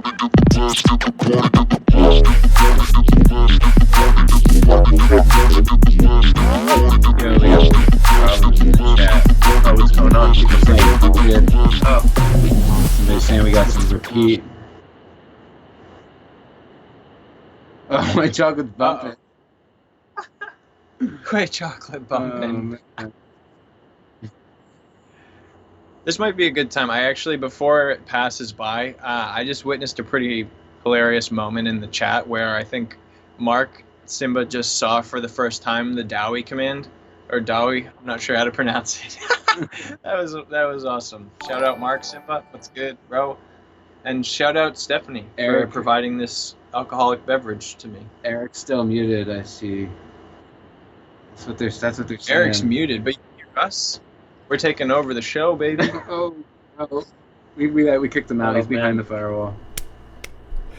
Oh my god, I making a new scene. This bar overlay scene is new, so there was a couple things I forgot. I forgot to turn off the volume for this white chocolate music video going on up top, and I forgot to turn on my mic. So, hey man, if you you don't mind telling us that Smigonaut story again one more time. I asked him. The only thing you guys missed was me asking him what Smigonaut means, and it was a hell of a story. I don't know if he's gonna tell it again though. Very intriguing. Wait, could they hear? I think they could hear our audio though. They just didn't hear the question. The white chocolate was going on, so I think it might have drowned you guys out. Okay. White chocolate, Nice. it's bumping. It was mastered very well. Thanks to We Bob. missed. for those tuning in at home, the way Smigonaut came to be was my friend growing up would always, when he asked to bum a smoke, he would ask, would you mind if I bum a Smigonaut? And it just turned into Smigonaut. It was like basically like at that point, I think the producer name I went by when I was like learning was Rainfall Repo.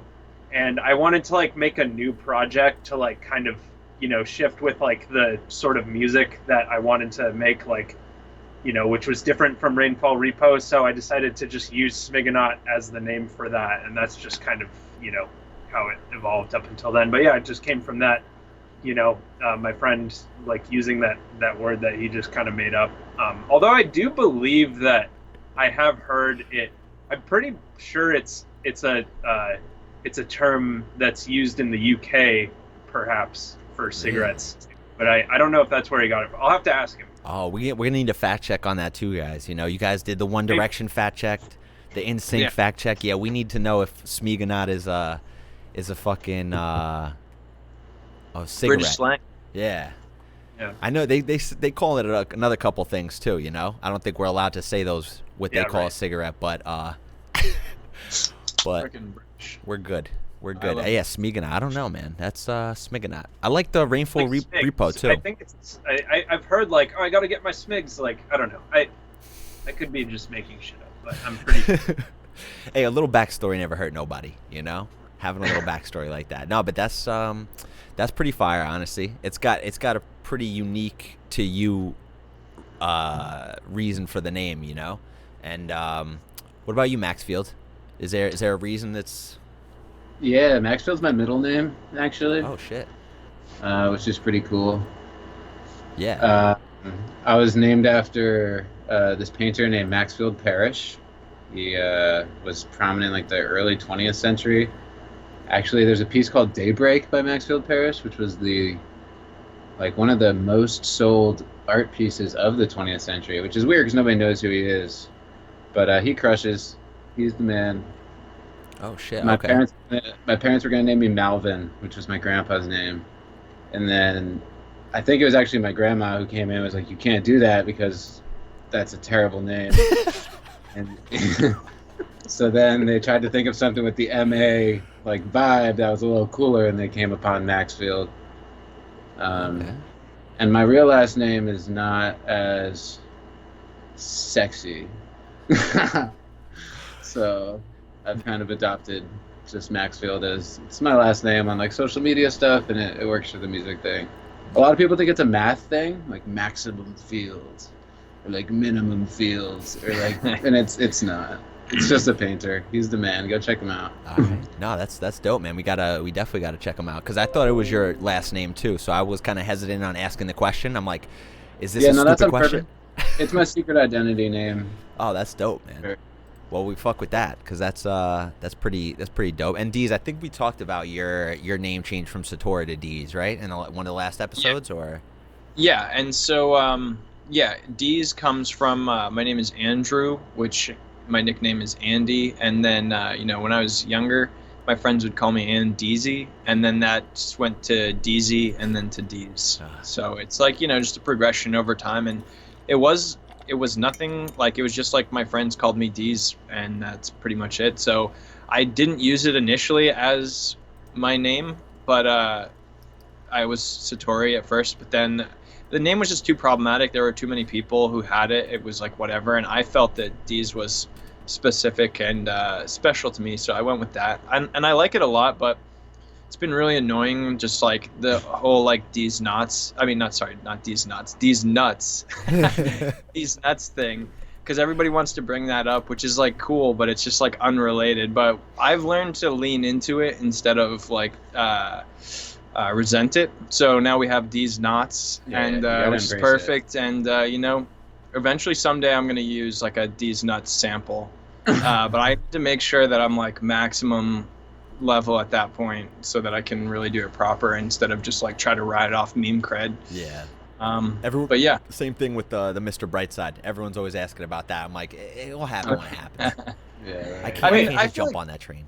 when people hear something that they've never like heard or that whatever, they just try to associate it with whatever they know, and like everybody loves to make like a little joke. So like doesn't matter like what your name is, like at a certain point people are just gonna hear it and be like, oh, that's like this, and then like make their little joke, and like it's cool. Whatever, I mean, I like it. Yeah, whatever. it could be good too. They already associated with the name, like fuck it. Yeah. My name is Jake, and I'd say like 60 to 80% of the strangers I meet are like, dude, like from State Farm with the with the khakis. Have you seen that? I'm like, yeah, I've seen TV.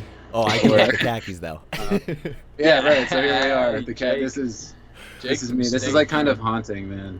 One time I was at Panera Bread, and the motherfucker got on the mic and was like, Jake from State Farm. I was just in my little booth, like, you're not a comedian, sir. I remember at an airport once. That's not what we're here to do. I heard one of the employees over the speaker be like, "Call for Bond, James Bond," and they were actually like calling someone named James Bond, and I was like, "Whoever's name is James Bond, I just feel so bad." He's probably old too. I was here before James. There's a certain point where it's like mean on the parents' part. Yeah. Like, it'd be funny if I subjected my kid to like decades of abuse. Dude. Oh.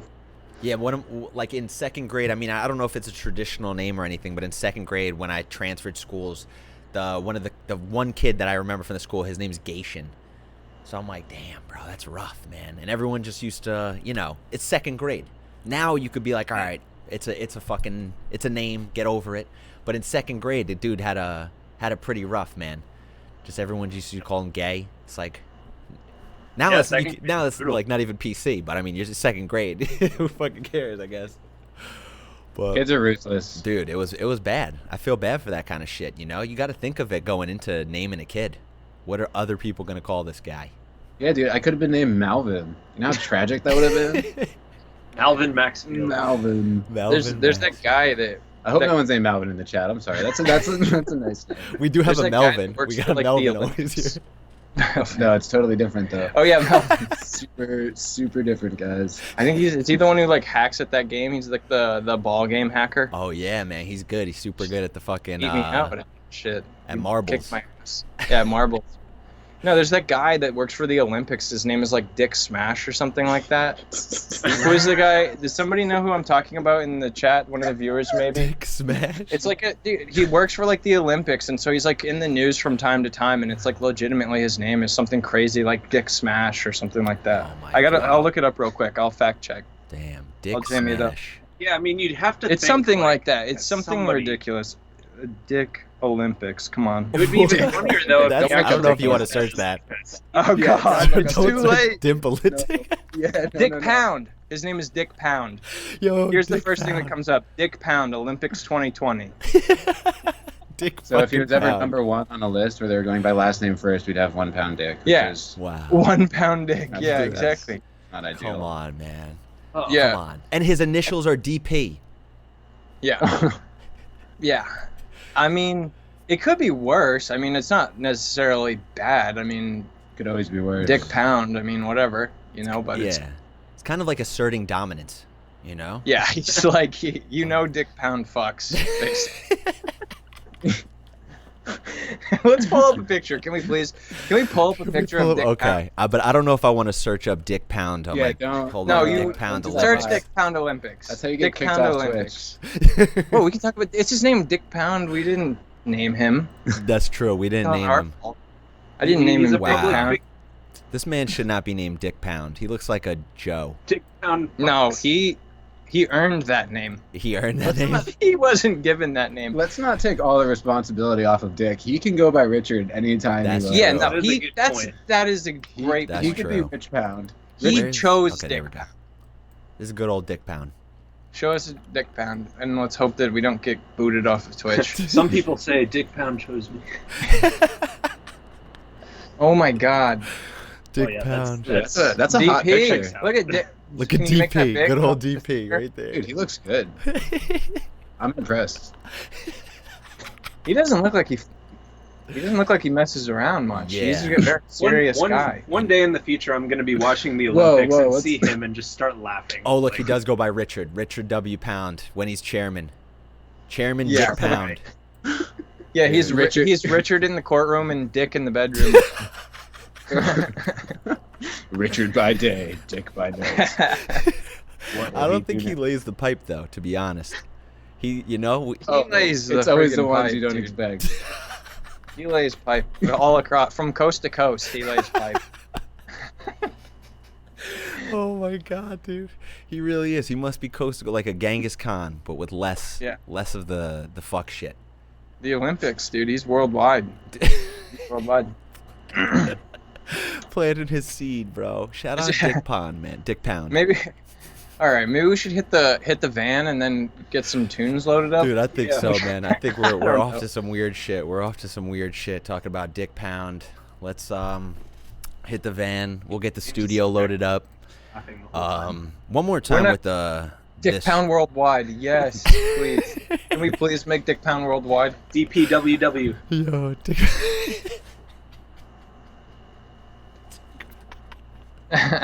Without the genocide. I was going to say that, but I thought it would not be cool. So thank you for filling that in. Genghis Khan without the genocide. Yeah, that's Dick Pound for you, man. Yeah. Let me get one more host on this. Okay, here we go. We got the. Oh wait, that's not it. Where is it? Smoke box. Where the fuck is it? I want to show y'all the artwork one more time, and then we'll get the tunes loaded up. I don't know where the fuck it is. Come on. Should I we got- send you tunes? Should we be Yeah, sending yeah. you? Yo, we could start off with one of your guys' tunes if you'd like to.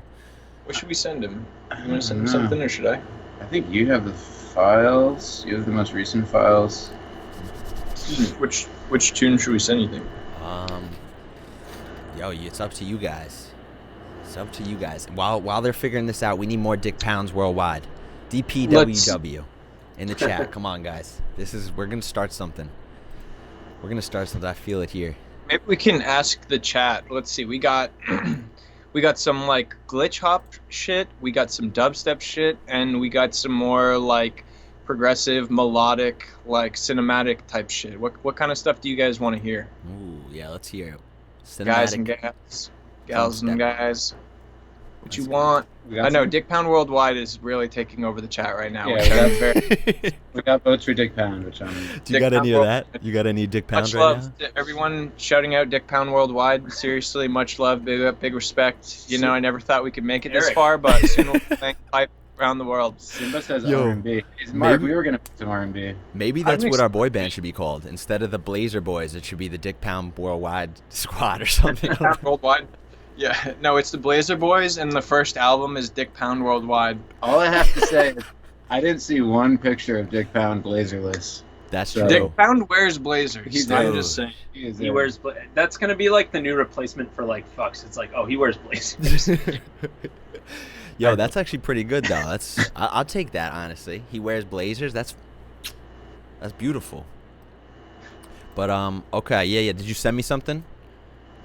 Oh no. Oh, okay, I okay. asked the chat. What do people Oh, yeah, think? yeah. What do we got? let's see. Yeah, vote for cinematic, Chat, what and do we you got think? votes for glitch. Wonky shit. Cinematic. I'm seeing a lot of cinematic. Let's send him London. Yeah, Let's send him that's London. a fun tune. In my opinion, personally, London is my favorite of the EP. Ooh. But Yeah, you know, it's not necessarily like the dance floor smasher that some of the other ones are. You know, Yeah. we got some hammers on there, but this one's definitely it's deep. It's got a Okay. lot of content. I would shake it though. Let's go. Oh, man. yeah, I'm yeah. down. I would wiggle a little bit, like You can bust a move. You Waist- can waist- throw ass to it. waist down at least. All right, so we got the artwork up over here. I'm gonna open up. Oh, still not sent. Okay, almost sent. Boys, big project coming up. Big Yeah, I like this tune too. I think this one is like the cleanest combination of our styles too. one. I think it really feels cohesive in that way. I feel like the art is like that too. It's super, Yeah. like you said, man. It's like a mix of that like super hyper real that Deez does, and that like collage style that Maxfield like you consistently have been putting out too. Yeah, Let me get this. yeah, going. dude. Shout out Kyle Harrington. He's Yeah. done basically all the collages that I've released. Really good work. She Okay. crushes. Recycled from scratch on Instagram. Let's go. Okay, and you said you linked this, right? Because I'm down to check that shit out too, man. Yeah, and again, for the peeps that I've worked with lately, Resonant Language, you can't go wrong. Good tunes, good graphics. Oh hell yeah. Shout out. Good samples too. Get your samples. He's like Yeah, the he- one-stop shop for He's everything like, you yeah, need. He's really good at everything, man. If you don't know about True. that boy, then you better get on it. And Matic also, legend, Don, also makes music under Son of Aquarius, I believe it is. Does he really? Runs Enigmatic Records. Yep. Oh, Dude, I shit. had no idea that's the same person. Yeah. Okay. Yeah, no, cause Vide came in here last week and was talking about Resonant Language being one of his big inspirations too, and I'm like, shit, man, I think I've been sleeping on Resonant Language a little bit, cause Oh, dude. He's so, the Reslang. So sick. He's man. that boy. And he's just a chill dude. I didn't know he honestly. did visuals too. That's Brick crazy. Squash with Cloud D. Shout out Cloud D. Oh, it's Cloud D? Cloud D is in Brick Squash. Yeah, He's yeah. half- Oh, yeah, that's half. of- Wait, sorry. Yep. I'm cutting you off Yep. at this point. It's Resonant Language and Cloud D is Brick Squash. Oh shit. Man, Okay. they did that set for like Killsmith's little Girlsmith thing the other day, and that was one of the craziest sets I heard in a minute. Really? They're Damn, so I've sick. played with That's them a dope. couple times. Who was it? Resonant or was It was Brick Squash. It was a Brick oh, Squash Brick set. Squash. Ooh, nice, man. I feel like they take a lot of. I feel like they're taking influence from a lot of the like pop trap stuff, where like the 808 comes in, it just like distorts out everything else, like that kind of sound. Ooh, They're love really it. working that into like more hi-fi bass music setting, and it's so sick. I gotta check them out, man. Yeah. Yeah, well, like, before we get into this, is there, like, fucking anyone you've been diving into? Any, inspirations you guys have been, looking towards for stuff to make? Or has it just been, what's inside you? You got, you know, Question. yeah. Resonant Language, is that one of them? Because that's, we've heard that one on here before. Shield, been rediscovering him a lot. I've always really liked him, but like he's just like a badass. Just has like such swag to Yeah. his beats. You Cone said sounds Shield, the right? obvious. Okay, Yeah. Cone sounds an obvious pick, but it's been really cool because they're like one of the reasons that I like really got into production a while back. So to see them come back and just be releasing a steady stream of music is really fun and really inspiring. Yeah, no, dude, for real. Yeah, what They're about like- you, Deez? You're Anybody good. in particular? As far as electronic music goes, like mostly like my friends, honestly, and like, you know, like my Veil crew, my Veil homies. Oh, hell yeah. Like that's what, like, for whatever reason, like for me these days, it's like mostly I get excited about like what my friends are doing, and I don't know if it's just because it's like the camaraderie between us as like fellow producers, and like, you know, seeing your friends do well or excel, like that's, you know, really nice for me or whatever. But besides that, I haven't been listening to a ton of electronic music, to be honest, lately. besides like just keeping up to date with like what my friends are doing or whatever, it's just like I've been listening to mostly like a lot of like lo-fi hip hop shit just like while I work, or like rap music, honestly. Hey, I've been listening to like a ton of like modern like trap, I guess you could say. Yeah. No, I don't mean, know. It's just like a different vibe. I'm not like analyzing it. It's mostly just like hype music that's like fun to chill to. And so I've been listening to like a lot of like new Atlanta stuff that's coming out of there, and like, yeah, I don't know. So who in particular? What kind of rap are you listening to, man? Because Earth Gang out of Atlanta is one of my favorites. Yeah, they're sick. I mean, honestly, not like super heady rap. I mean, I wouldn't say it's, but mostly I've been listening to like this dude Gunna lately. Oh, okay. He's on like YSL, like Young Thug's label. Yeah. Like a little bit of Young Thug and just like that kind of stuff, like that whole scene. Yeah, I don't know. They make cool tunes, and like it's funny because like a part of me initially didn't like any of that shit. Like I was very resistant to it when I first heard it, but it's like really kind of grown on me over time to the point where it was like a guilty pleasure at first, and now I'm just like, fuck it, I don't even care. Yeah. And it's like Young Thug especially, I have to say, like I became a fan of his music like against my will. Like I honestly didn't even want to like Young Thug or even like him at all. But then there's like certain tracks that are just honestly fire, where he just like kills the hook or like whatever, and I'm just like, all right, I can respect it now. It's like, too I catchy. guess It's so it's catchy. too catchy. Yeah. It really is, and like some of it's like over the top. Like sometimes in my opinion, Young Thug can be like way too extra, but sometimes it's just absolute fire, like undeniable, and it's just really like, that whole crew, like they're really doing their own thing. Like I feel like they're putting each other on. They're working together. They're like really building their own scene, and they do their own thing. Really, I mean, they kind of like, you could say this about a lot of artists, I guess, but it seems like they just don't give a fuck. They just do their own thing. They have their own style, their own way of saying things, like their own little language, and like it's inspiring as like a parallel thing, and it's like so removed from my music scene that it's like kind of nice to draw inspiration from other places that are less personal to me, I guess. Yeah. And I would second that too. Yeah, no, exactly. He came onto, I think there was No Jumper. He came onto the podcast like before his new album came out, So Much Fun, the one that went so far. And he's had like 100 I don't know how many, but like 100 fucking albums before that. And he went on No Jumper and was just like, I named this one So Much Fun because I literally had so much fun with it. Like, I didn't give a fuck. I just did what I wanted to do, and like I don't care how it does on the charts. I don't care. And then fucking 3 weeks later, it's the #1 thing. It's like his biggest project to date. And it's like, I think it has something to do with that you're not giving a fuck at that point, Yeah, just like, exactly. Wherever it goes, but I think that resonates with people. And that's exactly like the scene that I've been kind of like following, is like the No Jumper videos, like Lyrical Lemonade and stuff like that, which is, I'm not like super into it. I'm not like, this is my shit, but it's just like, it's a big thing. Like these are like absolutely massive artists now, and I didn't even know they existed. So I'm kind of just like catching up to like what I think a lot of people have been paying attention to for a while, I guess. Yeah. I mean, dude, Lyrical Lemonade, he's the dude Cole Bennett who runs that shit. He's been one of my biggest visual inspirations for like years now, since I found Lyrical Lemonade, and to see him grow and to realize he's like he's like 22, 21. He's a little older than that, I think, but he's young. Yeah, when I started following him, I remember being like, dude, too young to be this good. Too young, yeah, exactly, for how big. I mean, because that's the thing, is like Lyrical Lemonade is at the point now where they can just pick up any artist of any size. Doesn't even matter. They could have no tracks released, and they could release one video, and that artist is going to be huge now. Right. They're going to get like millions of plays on, like 20 million plays on that video in a year. For real. And they could come from like, they've never released a song, and now they're in a year they're going to have something with 20 million plays. Like, it's like at a point now where Lyrical Lemonade can literally make or break careers. It's wild. And it's all at the helm of some 20-something-year-old like kid from Chicago, and luckily he just loves the shit so much. I think that's why it blossomed to where it is because he's just like, his passion is just, it bleeds through like completely. But I mean, hopefully we have people like that, that take this kind of scene and run with it too, because rap wasn't always like that. Rap wasn't the biggest music ever, and now it's, I think, literally the biggest genre of music there is right now.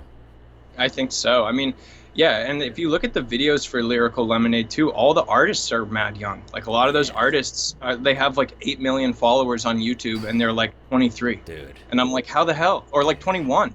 And some of them are even younger. And I was like, before I discovered Lyrical Lemonade, I was trying to figure out how this is even possible. I'm like, how do you even get this many followers when you're like 21? But then I realized that there's bigger channels that like put these people on, and you get like 4 or 5 uploads to Lyrical Lemonade, and you know, in a 2 years, you probably have like over 1 million YouTube followers. Yeah, and they're rich as fuck, probably topping the charts, and we don't even know who they are. You know, they're just some like. It's just that's how big the music industry now is. It's not just one, like an Elvis. You don't have any more like one person running the whole thing. It's like it's so many little facets, so many little people running like little scenes here and there. You know, so I mean, hopefully this just we keep up with it, and it just becomes something like rap instead of where it's like metal, where I feel like it kind of branched out and almost shot itself in the foot that way. You know, I mean, there's 100 different styles of rap too, but they all. I feel like it's all, as long as they get the money, they don't care. Call them whatever you want, you know?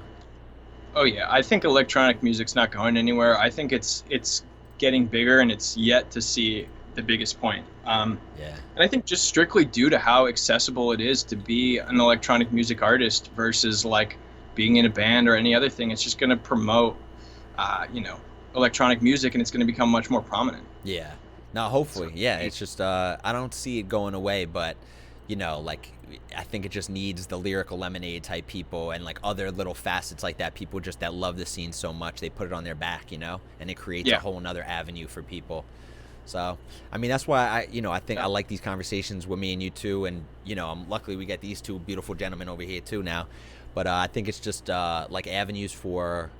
just some conversations, you know, and we could start talking about like the scene a little bit more, and we could start talking about some of these artists or what's going on in the scene. And that's what No Jumper is pretty much. I mean, it became like a gossip kind of thing, you know, and they feed off that. They realize they get a lot of traction that way. But I mean, it started off as the dude loving hip hop and just wanting to report on it, you know? So I feel like that's kind of where we're going in a sense too. Someone's going to pop up and be like the Festy reporter or some shit, you know? Yeah, yeah. We're starting to see little things like that happening, and I think it'll be more common. I mean, next year might be a slow start, but I think give it like 3 years, and we're gonna see an explosion of the electronic music scene. You know what I think is good too is what's happening right now is because we were all so dependent off touring. And now we're like, there's no touring. We all have to figure out other ways to connect with people and stay relevant and do this, that, and the third. And it's opening a lot of more avenues that we might not have thought were open before this. Like, we could become teachers on Skype or some shit, you know, or even do this Twitch shit, you know? Like, we don't have to fucking leave our house to go sit in an airport, do the sound check and all this bullshit too. But, I mean, who knows where this is going to bring us as, like, a scene, you know? It just opened a lot of doors, I feel like, instead of closing. I think Twitch is going to be big for the electronic music scene. I mean, we were never doing stuff like this before, so. Yeah, not for real, man. And I think we just, it hasn't stopped. It's not like the scene has stopped because of the quarantine. You know, we're throwing fucking, I don't know if you guys saw the Tomorrow World, like the stages that they were doing. They were using like Unreal Engine to make these stages. It looks so real, like unbelievably real. You know, it's just kind of crazy. It looks unreal. Yeah, my man. Okay, so Tomas. I see Tomas in the chat. What up, Tomas? Yeah, we got a couple good ones in here. Fucking couple good submissions, couple recognizable names. Do you want to start off with you guys? London Tune. We kept them waiting. Yeah, let's get it. All right. Yeah, and I'm not biased by any means. I have to keep reloading my chat page, so I'm missing a lot of stuff. So I'm just calling them as I see them. Shoot those messages out there. I'll shout you out. Let's go. We'll all shout you out. Let's go. But yeah, let's start. Let's hit the box. And then get London going. The Rust asked for a whiskey sour too, man. So if you want to mix them up something nice. Shout out the Rust, baby. Yeah, we got. All right. So. Airmail it. Wait, say it again. We'll airmail it. All right. So right now we got fucking Deez and Maxfield up from their new album. This one's called London. Let me get this right. Yeah, London. There we go. Deez and Maxfield. And we're going to start it up right now. Look at these beautiful boys. Singing us a medley.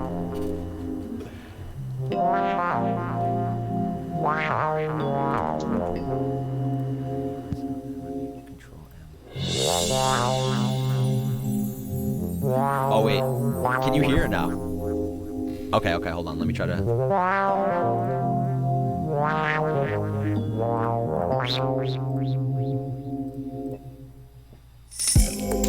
That works.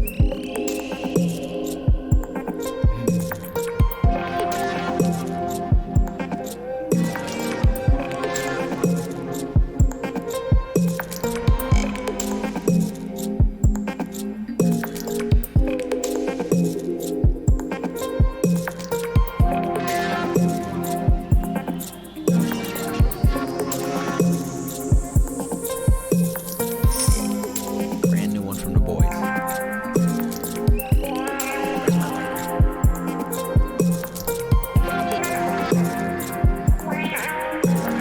Cheers, everybody.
Wait, Swedish House Mafia?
Yes.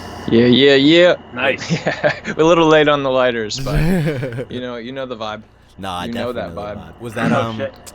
is that Maxfield on the track? But yeah, so on the that's guitar? that's definitely the chillest track of the EP, but still, big vibes. What do y'all think? What's good? Yo, What's I good in the loved it, chat? man. Let us know. Was that what's his name? Maxfield on the guitar. Yes. Yep. Nice. Yeah. Wait, I he's a might hear a guitar little man. bit of an echo. Now it's good. Now it's good. I don't hear it.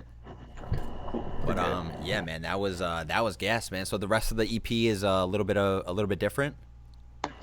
Yeah. So we got a glitch hop track on there that's like 87, I think, and then we got a dubstep track that's just an absolute stomper and a banger all in one. And then we each have a single as well. So shit. it's it's a good taste of, individual styles, and then a nice blend of different styles. So it's a very tasty, diverse range of music. Yeah, no, I do say so myself. It's quite Yeah. fire.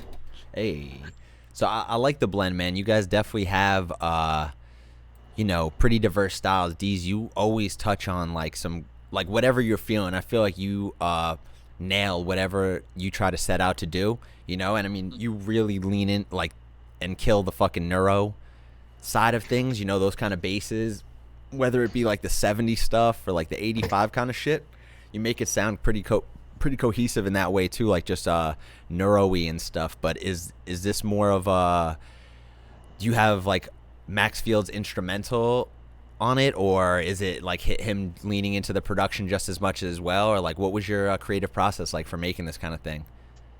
Yeah, so we did a bunch of sound design sessions together, like prior to all this. So we had audio, like bass audio that we had made together. So we had a lot of stuff that we had actually, like sounds we had designed together to choose from. And then from there, it was just about a lot of like chopping up audio and then selecting it. So it was really cool because we both got to like write different things, different parts of it, but using audio that we both made. Not always, but in a lot of the cases.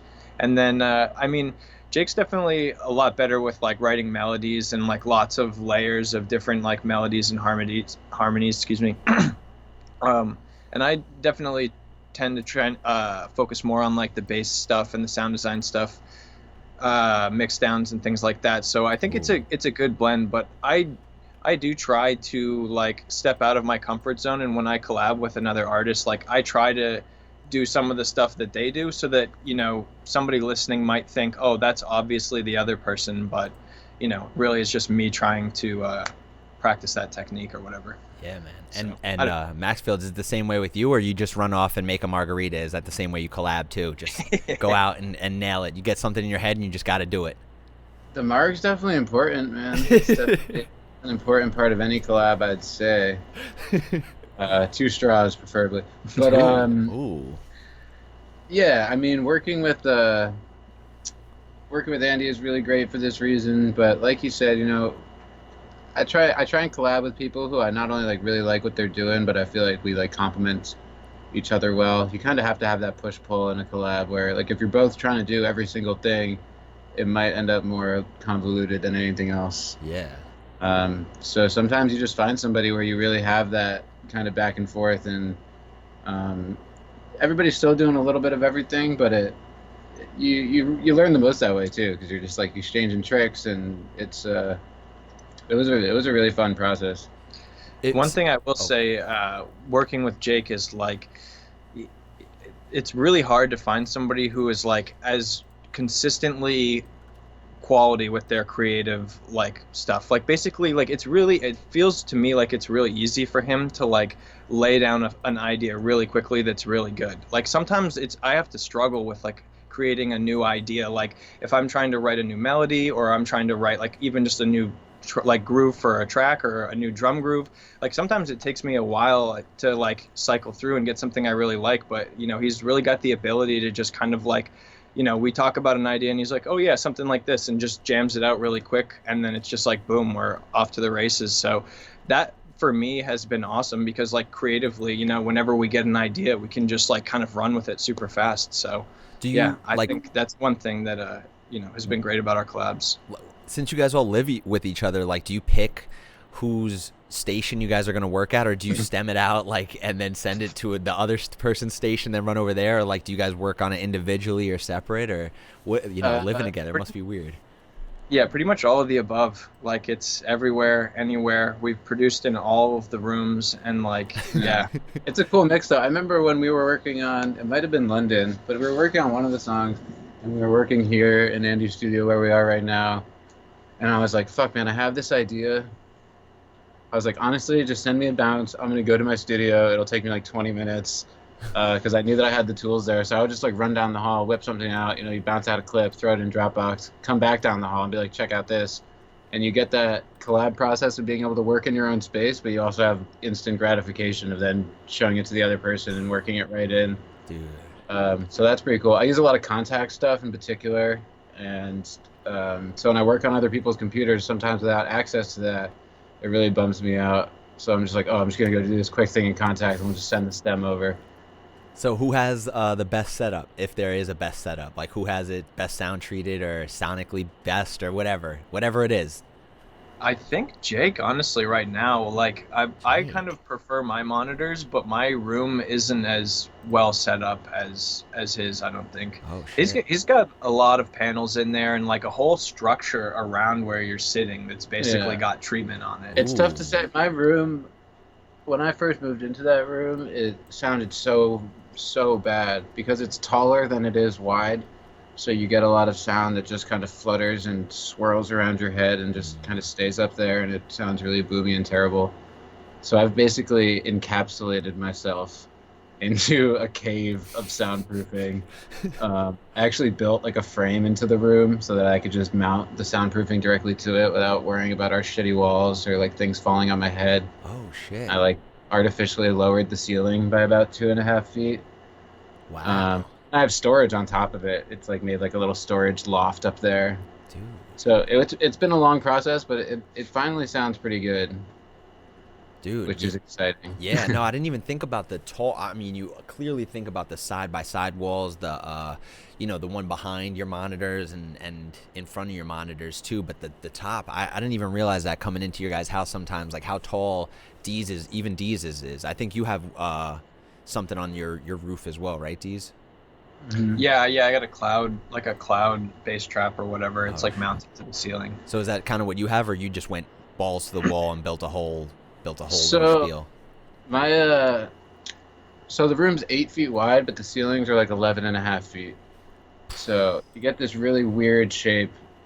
So and our house was built in like 1898 or some shit, and then it was renovated in the early 1900s. So a lot of the framing and the molding is still original to the architecture. So I wasn't trying to put like clouds in this old ass ceiling and then put on headphones and have one of them come crashing down and like, I don't like, production can be frustrating. So when stuff starts falling on your head from above, it really just makes it way worse. And I wanted to avoid that. So I literally just built like fake walls that were a better height, and I stuck them right up against the real walls, and then I put boards across them so that I could mount like a fake ceiling. And then I built two 31-inch panels and put them up there, and it works pretty well. Damn. Nah, that's Honestly, that's fucking dope. Honestly, I'm surprised my panels have not fell because it's literally just screws into drywall, and I knew it wasn't good when I did it. I was like, this is not really safe, but it's really held up well. We're just sitting under these right now. They shouldn't be up there, but yo, let's get some more tunes ripping because sir. I see the Don Aptic up in here. Yes, sir. First and foremost. Actually, you and I guys sent you some new Deez knots too. Yeah, so. Let's go. All right, so we got Aptic up next. Aptic. Let me know if you guys can hear this proper. I'm gonna mute my mic right now and we'll start it off. Let's go. Follow Aptic. Aptic. Yes, link us your SoundCloud. I don't even need to hear the tune. I already know. Okay. You guys can hear it.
Oh my god. Wow. Oh baby. Get Quick one. fucked. A quick one too. Damn. Always leaving us with the blue balls, man. Aptic. Yep. I love the idea, man. The idea's fucking Aptic. there. Yeah, I mean, I guess in terms of feedback, I would just say like the drop is fat. I would say just work on the intro a bit. I'm sure you know that though. And like I think I saw you say you used up all your other good whips on other streams. This is definitely a good whip. Yeah. Yes, sir. I'd say just that intro, and Yeah. then just finish the drop. You know what to do. Yeah. Sounds fire. That was a really sick drop. Very, like, just like a good groove. The drums were like tight and, you know, kind of like punched through. Yeah, I agree with Andy. You know, just maybe just like focus on the intro a bit. But yeah, otherwise that was fit. Yeah, man. It's Lost project file. You lost it already. Oh, Jeez. dude. Just Man, Nah, you that's rock. cool. just take that bass line and remake it. That bass line. Man's has got fire. tunes True. on tunes. That's Yeah, true. Don't let that bass line get out of your head. That's a goodie. Yeah, that is Oh, definitely. shit. I Eric, love the I think swing. we of it. lost you. I can't hear you. Oh, yeah, okay. Oh, Okay. no. No, I just turned that on mute. I forgot. Okay. I forgot I did that. But yeah, I wasn't saying anything anyway. You guys took the cake right there. It's tough to judge something like that too because it's got the idea, but it's blue balled us. You know, there's not so much to Yeah. get And an you idea never from want to it. you never want to state the obvious. You know, it's like Yeah. some people like they know what they got to do, and so it's just like, yeah, I just haven't got to that point yet, but I know. Yeah. Nah, it fucking it happens, man. But that's a dope drop. I think you should definitely keep up with that, man. That's Yes. put that in another project file or a fucking remix or something. Like, dude, you're golden with that bad boy. But we got Research Chemicals up next. My man Smoke Oh Snacks. shit. Yes, Smoke yes. Snacks. Let's go. All right, we're starting this one up. Shout out Smokestacks. Oh, you know what I did too? There we go. The Yulene. Look at this. We got this, baby.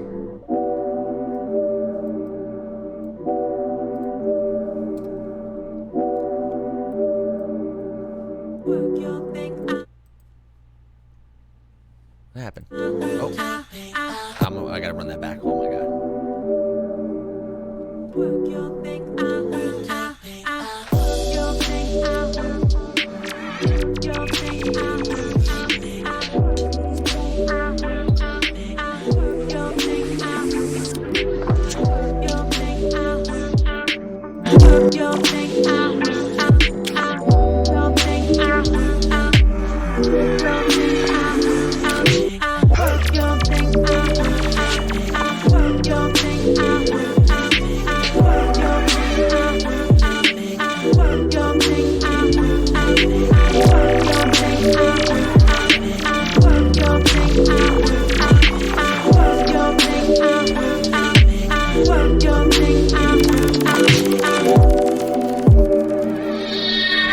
My dad did work for Grumman and worked on the lunar module. It meant a lot to us. I mean, I grew up with, posters of rockets and planes hanging from my ceilings in my bedroom, and I was always fascinated by the discovery of going to someplace beyond.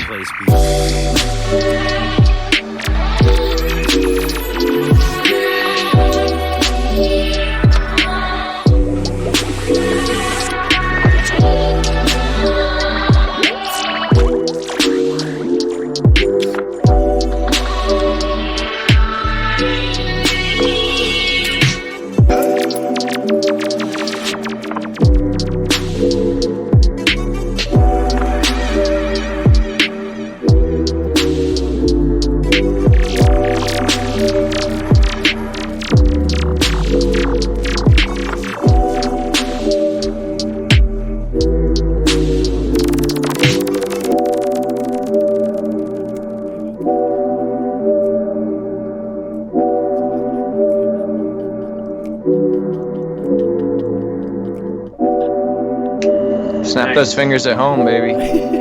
Snap.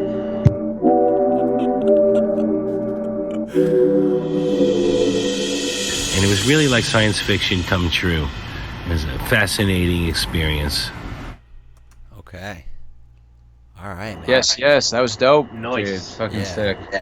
No, for real. smokestacks with the vibes, dude. Research chemicals. Yeah, Research Chemicals, aka smokestacks. That's your it's just how you separate the lo-fi and the regular project, right? The bass project. Is that the difference between the two? Because we know smokestacks. We've gotten the fucking Mad Pritch collabs. We've gotten, the solos, the ones with Dice Man. But Research Chemicals, we all need to be hip to that too. I mean, that was big. You just set the vibe for the hot tub. I mean, That's true. we got some boys chilling in the hot tub. That was fire. Yes, sir. It was a good time. Lo-fi beats to chill with your boys in the hot tub too. Yeah. No, I don't got. Honestly, that song was fucking dope to me. I got nothing. It's out too, so Yeah. It seems like you're pretty happy with the mix down, the master, and it was hitting around like 8 lufs. -8 lufs. I think that's it's pretty good for a lo-fi tune. Yeah. So it's mastered nicely, mixed nicely. You guys got anything? Any little diddlies? That's Dick Pound approved. Honestly, I got nothing for it. Yeah. Dick Pound would lay pipe to that, coast to coast, no problem. No questions asked. Clapping cheeks, and the rest of that. Yeah, Good old no, Dick Pound. I got nothing. That was the perfect vibe for the hot tub. I got nothing. Yeah. That was great. I suck at making was- lo-fi, so I'll hit you up for tips. It was a No, vibe. I love, dude. I love this. This is like the type of music I listen to like all day while I'm working. It's like so nice. It's like such a vibe. Like I love it. Yes, sir. Definitely vibes. Big up, big up. Yes. All about the lo-fi. Yeah. I didn't even realize that Smokestacks had a side project that was this type of music, so I'm gonna give it a He snuck up on you. give Now it a you listen. know. You know. He just produces too much, man. He needed another project, I guess. Yeah. Yeah, Produces he's got to too stop. much. Slow down, bro. Making us look bad here. Come on. For real, man. But hey, yo, everyone go follow him. Thank you for another great submission, Smokestack / Research Please. Chemicals. Link that SoundCloud, please. Link it. All right, so we got Still up next. Coop Still, how you doing, man? Let's go. Tweak Demo 84. Dick Pound Worldwide.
fire.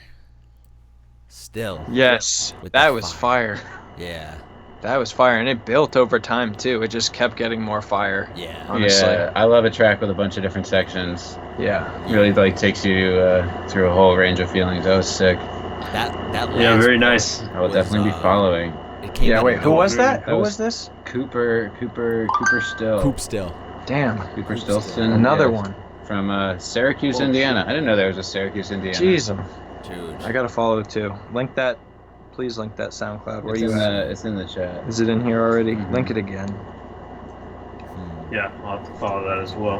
Background noise. Hold on. I think I'm hearing that a little bit too. Oh. Oh. Yeah, wait, there's No, still. Eric. Oh, there we there's go. still a little bit of. Oh, there we go. Is that it? No, is there like a plane? Is there a plane? Yeah, y'all on a plane now. Oh fuck. No, it sounded like maybe a plane going through, but I don't know how that would have happened. No, Oh, now planes. it's better. Is it better? How we doing? Chat, help us out here. Chat, How we doing? How's our audio? Okay.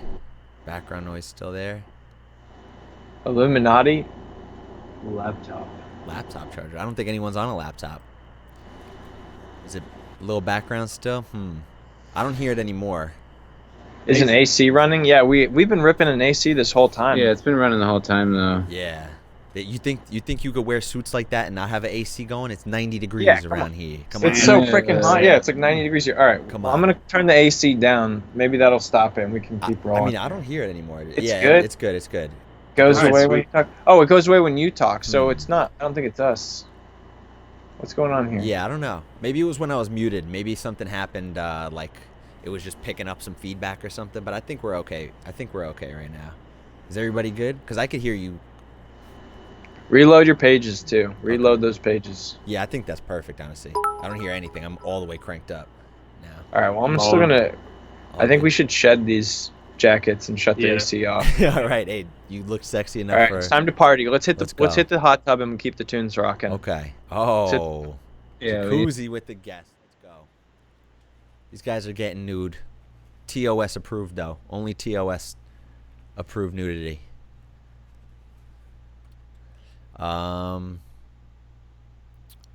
Okay.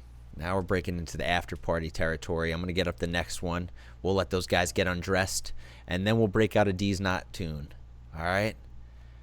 We'll break out the fucking Deez Not tune. Let these dudes get undressed.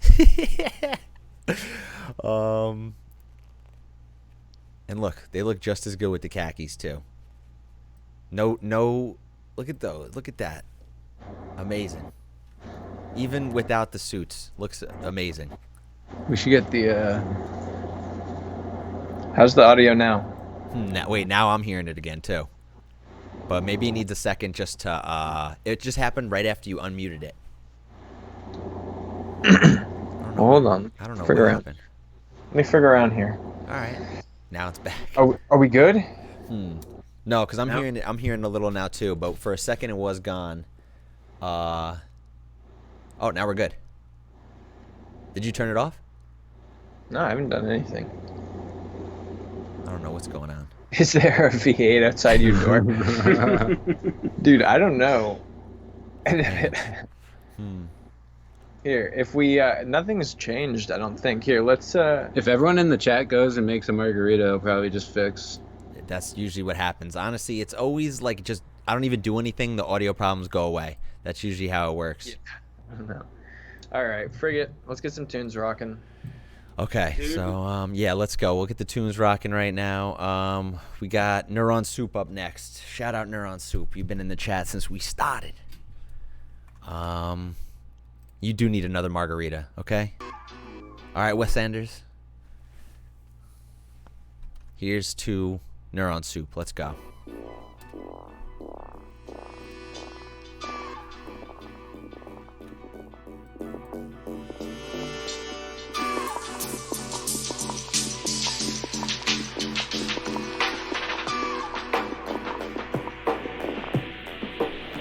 Bring the motherfucking ruckus.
Bring the motherfucker.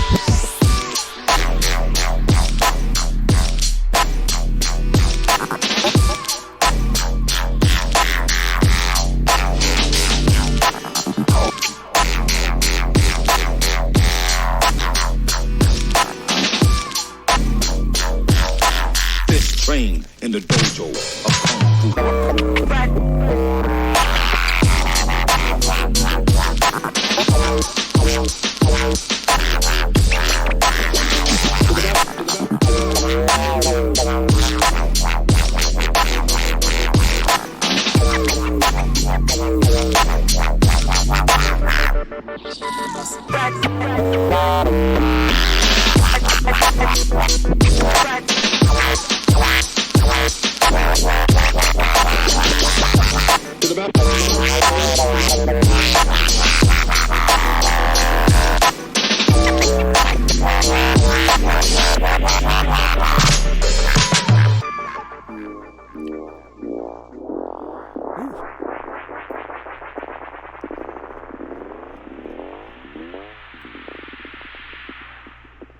Fucking huge.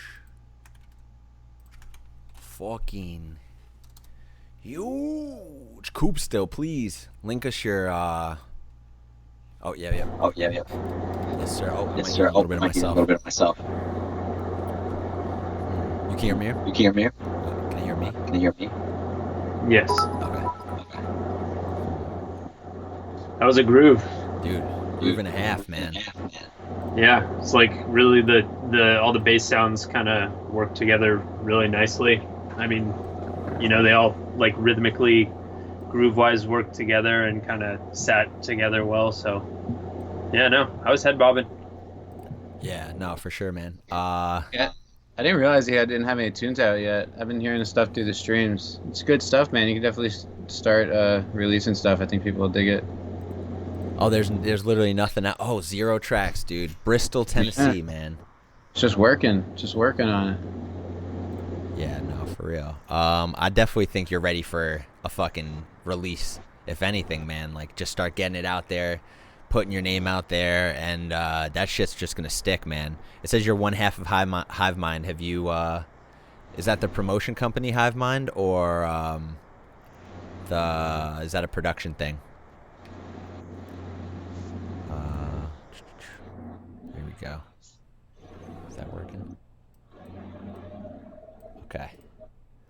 All right. Neuron Soup. Yeah, man, that was dope. Should we get on to the next one? You guys got any words of any production advice or anything?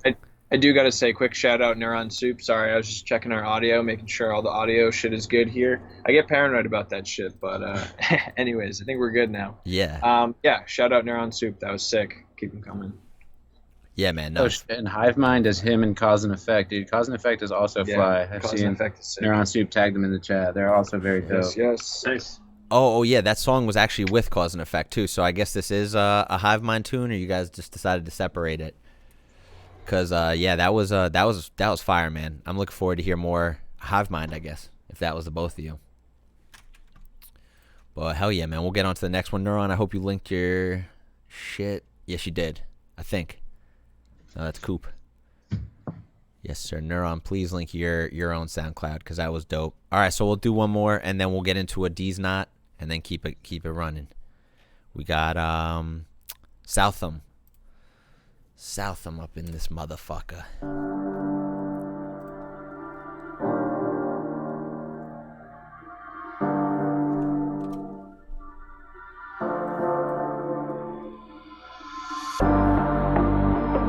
I can't keep going on. I wanted this to last forever, then you let go. Ooh, it's a broken promise that your body couldn't keep. Oh, I wanted this.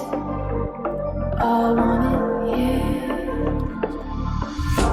Every moment we had, I'll keep with me. I wanted to let you.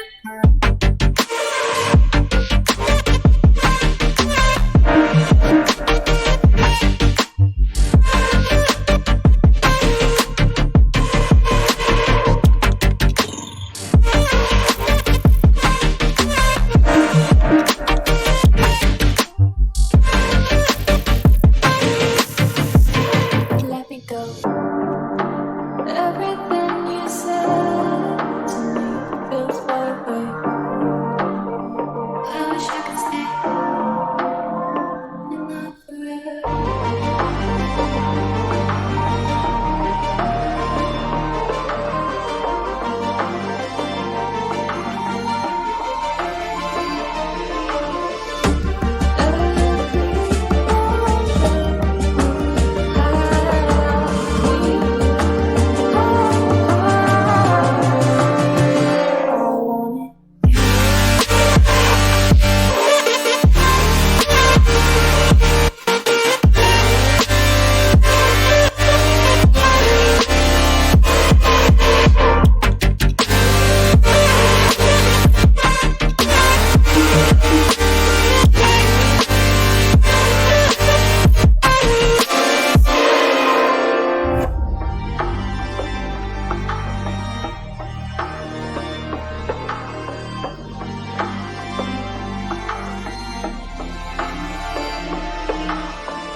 All right, hell yeah. Oh, Yeah, hell yeah.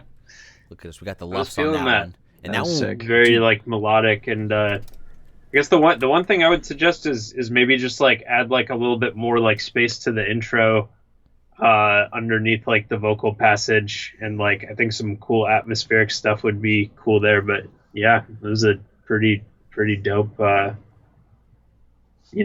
like composition and drop. yeah. Yeah. It seems completely finished. too. too. Yeah. Yeah, it sounds Definitely really well polished. developed. Great arrangement. Flows through the whole thing. I like those future bass kind of sounds, like the big saw chords with the little filter movement. That's a great sound, and it kind of got shoved out of the spotlight. But I like when people apply that to their stuff. It's good stuff. Yeah, Good chord progressions never get old. No, we did we did some lufts for that one too, and it got to about -5. We lost you. Wait. I'm hearing myself a little bit. Yes, I said it got to around like -5 with the lufts too, man, and that's a pretty fucking girthy tune because it didn't seem like it lost quality either. Like, where do you guys like to keep your readings around? Is that pretty tune by tune or what? I shoot between like negative, depending on the tune, but usually between like -6.5 and -5.5. -7 if there's not a lot of high end. Yeah, Oh, it okay. definitely depends on the tune. But if it's like a banger tune, like probably like -6, something like that, -6, maybe okay. up. But some tunes are like up to -5 or something, maybe even higher. I don't know. Yeah, he was hitting around -5 there too, and it sounded still pretty clean, So I was like, all right, that's one of the higher ends that I've seen, especially for I don't know if this is self-master or what too, but it's pretty dope because it sounded pretty clean throughout the whole thing too, man. You didn't lose any quality getting it that high. Yeah, definitely. Those big saw chords add like really nice harmonic richness True. So you get like this overall really full, loud signal. One problem I used to run into is I would like reference my stuff against mixes that are way more harmonically rich. And if you have a mix that's really harmonically rich, it's always going to sound kind of louder, and it's going to be easier to hit those higher ratings. So what do you use to reference your tracks with? What do you tend to use these days?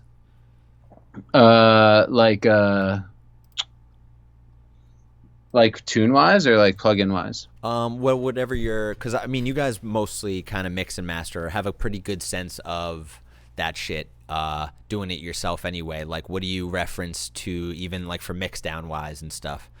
Yeah, Wes Sanders actually, who's popping around in the chat, put me onto this plugin called Metric AB.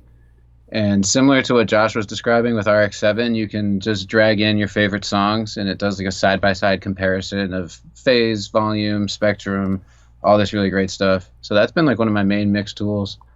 I have a folder on my desktop. Anytime I hear a song, then I'm like, damn, that is a spicy mix. I just throw it in this folder on my desktop, and then if I'm really like feeling like my ears are fucked up or I really just need a refresher, I'll just go like sort through, just pop around that folder and be like, right, get the ears set up to be what's proper. Yo, hell yeah. It's dope that they could even do that now, just to like reference the mix and master too. It's like, I know, man, it's crazy. It extracts like phase correlation. It does some stuff that's pretty wild. I don't even know what that means. Yeah, I didn't really know what it meant, honestly. I had to hit the manual. Yeah, I'm gonna have to, dude. I don't know what the fuck that means, but it ain't no SoundCloud mastering preset. That they got Dude, now. yeah, I haven't tried that. I mean, I played around with it. It was kind of fun. I definitely played around with it. but there's like no, as far as I can tell, there's like no instructions for like preparing your master. So No. like I'm curious like how many people are just sending like already mastered tunes through it. Yeah. Like, That's what I did. I ran a tune through it that was like absolutely smashed, so it made it way quieter. I'd be curious what would happen if you ran a quieter thing. It would probably maybe beef it up in an interesting way. I don't know. Yeah. I only play 128 kbps MP3s mastered on SoundCloud, Perfect. so Rip that's right my off, too. preferred for DJ sets. That's it. Not even free downloads. You just gotta rip them off the SoundCloud downloader. yeah, Yeah, that you way. have to. I only do YouTube You don't pay YouTube for to anything? MP3 download. And the quality is the same. The quality's there. It's not good, but it's there. Especially tipper tracks. All the tipper tracks I have to download in 128, man. Because fuck it, can't make it sound better. Sometimes I'll buy the tipper tracks on Beatport, upload them to YouTube, rip them, and then put that into Record Box. Honestly, That's perfect. it sounds fire. That's the way It I was just taught adds too. like this character. It's like a lo-fi. But worse. Lo-fi beats to study to. Oh my god, bit compressed version. Jesus, dude. Well, we got a fucking Deez Not tune if you guys want to get into this, and then Maxfield sent me one too. But I gotta hide the artwork. I'm gonna hide it. Hide the artwork. So should we start this one? Yeah, All right, get let's it. go, baby. Deez Not. What do people in the chat think? Do we want to hear D's Knots? Should we pass it by? What's good? Should we just keep going? Let's just go. Three-way collab. Okay. Yeah, I'll plus send that. true. I'll send that too. plus Lead Three-way sent the track. collab. Which is, You've been digging deep into those too. That's what your like second or third one this year. Three-way collabs. No, I Yeah. think that's our. No, it's That's our first? It's our first one. Have we done any other ones? No, I don't think Well, so. Andy too. Andy's done 2 or 3. Oh, yeah, no, for yeah, me, well, yeah. yeah. Well, you guys have Yeah, that monster. I got a of a three- track. I got a three-way collab going as well with these two Oh, dudes right. from In general, Vale, Result and Yuri. They're both really sick producers. Yeah. Vale, Sorry, Colorado? Three-ways. I thought you meant No, between Vale, the record label. Oh. between like, us specifically. First. Oh yeah, yeah. No, But, you guys do a lot of work, but like the two mostly, two guys, right? This is the first three-way collab that's happened between you guys. For us, yeah. Yeah. This is our Yeah. first three-way. I'm doing another one with Vale with Volume and Avum. Shout out. Yeah. Josh has got a three-way of his own. Yeah, yeah, we got our own thing going on. We're open-minded. Dick Pound Worldwide. Light pipe coast to coast. Fuck the suit jackets. We're gonna need some robes. We're gonna. What need are we some- talking about? Let's get in the hot Yes. tub. Let's get in play the hot tune. tub. And all right, let's get the hindsight because we got Dick Pound Worldwide requesting Dick it. Pound Worldwide in the chat, please. Dick Pound Worldwide. Hashtag light pipe coast to DPW. coast. We got hindsight by fucking Deez Knots over here. Oh my god, DP Worldwide, baby.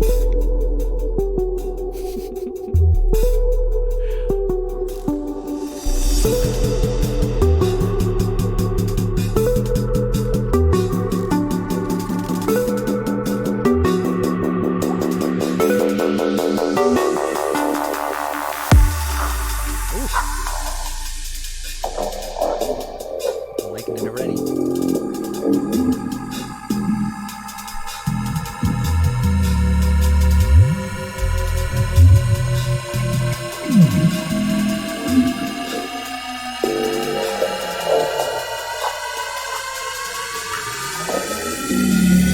Back to the.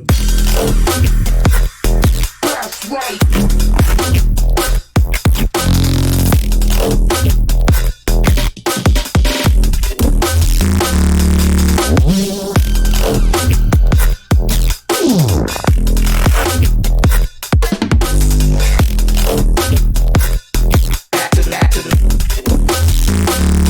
Back to the beat.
Back to the. That's right.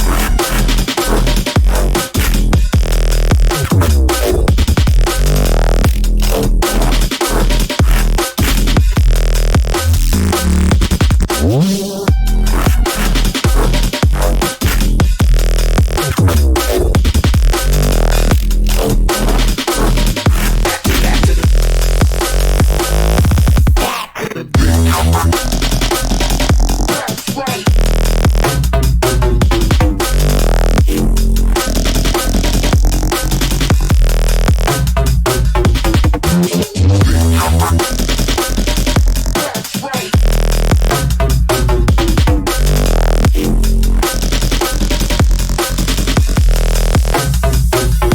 Back to the beat.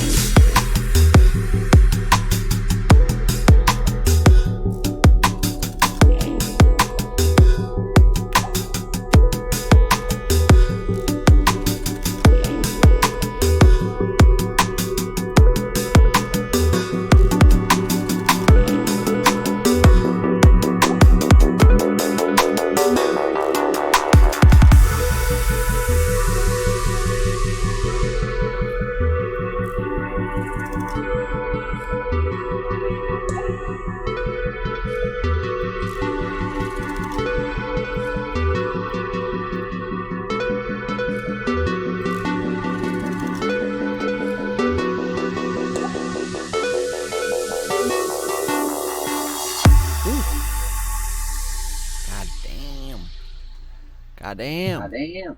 Yee. That tune, man. Yeet. Huge tune. Heck yeah. Thank you. Big. Almost too Thank large. ya. Nah, for real. Is that what the rest of the EP is sounding like, or is it also a journey kind of thing? Yeah, the other, it's a 2-track EP. So it's a shorter one, but quality nonetheless. But the other one is it's a little more playful. It's a little more funky. It's a little more it's a slightly different vibe, but it's similar. It's like a neuro halftime ting. And Yeah, I feel like they complement each other well for sure. But yeah, they're like different enough, like different grooves, but like both kind of in the same like heaviness. The other one is realm. like kind of Banjo Kazooie inspired Ooh. Yeah. type, but then it like gets in like big neuro drops. So I don't know if you can imagine that. Dude, I loved Banjo Kazooie, especially that like art style too, like the weird, wacky kind of like cartoonish. Is that what you're talking about? Like, boom, Yeah, it's kinda weird, thing. wacky, cartoonish is like a good way to describe the other tune. There's like some inspiration from the score there. Like I feel like honestly, like that was like one of my favorite video games as a kid. So I always just like get randomly inspired by like the fucking crazy music from that game. Dude, for and real. Just like occasionally just like sprinkle it in. Oh, I got to send the 3-way collab. Oh, Yeah. oh my God, more. Let's go. And we We got had- this we gotta Maxfield get the tune loaded throughway. up too. 3-way. The three-way. All right, we got like 3-4 more tunes too. Sprinkle in there too. So, what would you guys like to do with the order of this? We got a Maxfield tune and we got the 3-way collab, and we got probably 3 or 4 more tunes. Let's get some Discord tunes. Oh, yeah, in. All Discord. right, and we'll sprinkle them in between there. Yeah, I saw some people in the chat that were. Yeah, let's get it. Let's keep Alright. them. We got motherfucking Elevate up next, man. Have y'all Oh, almost finished the orgy that- song? There's an orgy song? Yeah, that's what we're talking about. three-way? The 3-way. Oh, three-way. Okay, perfect. You know. You're like, who didn't invite me?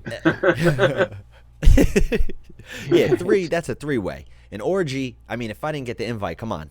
That's fucked Who up. didn't Or invite me to the minimum. orgy? Am I late to the orgy? 4 is an orgy, yeah. All right, we got to Elevate up next.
Elevate.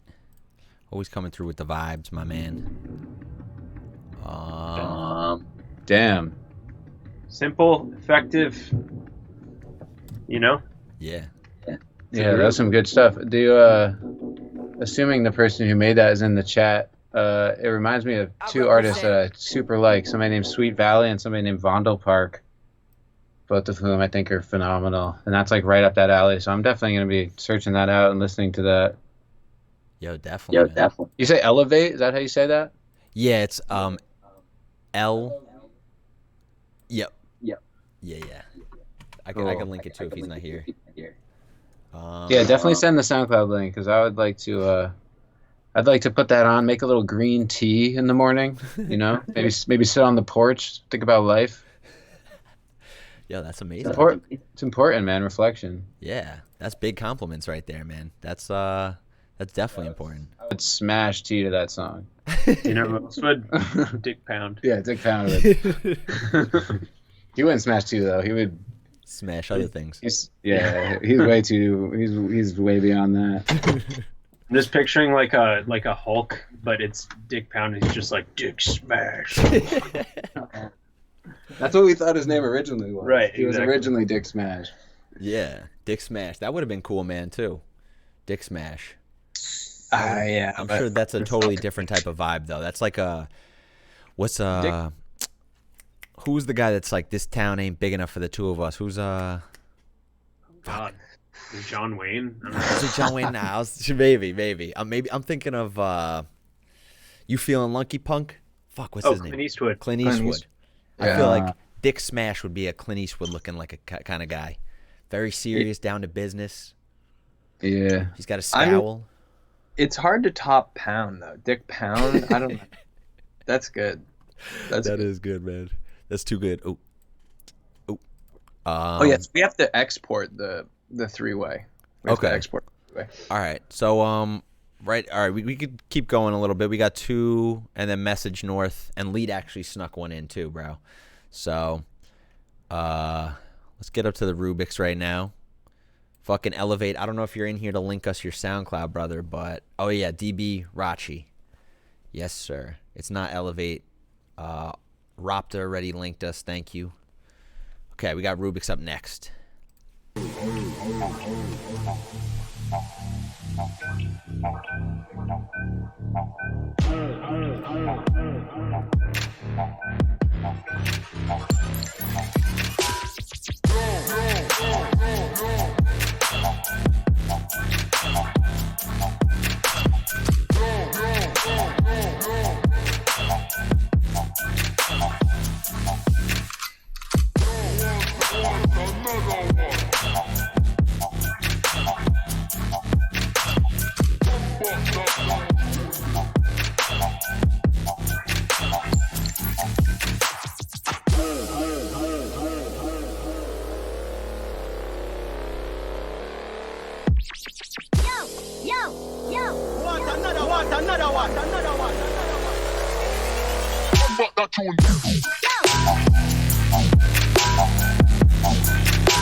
Takes three guys next.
Motherfucking Donnie and Rubik's over here. Donnie and Rubik's coming through with the heat. Big one. Yeah, that was sick. You say that was Rubik's and somebody else? And Donnie. Cool. Yes, sir. I see Rubik's put his link in the chat, so definitely gonna follow him there. That is very tight. Yeah.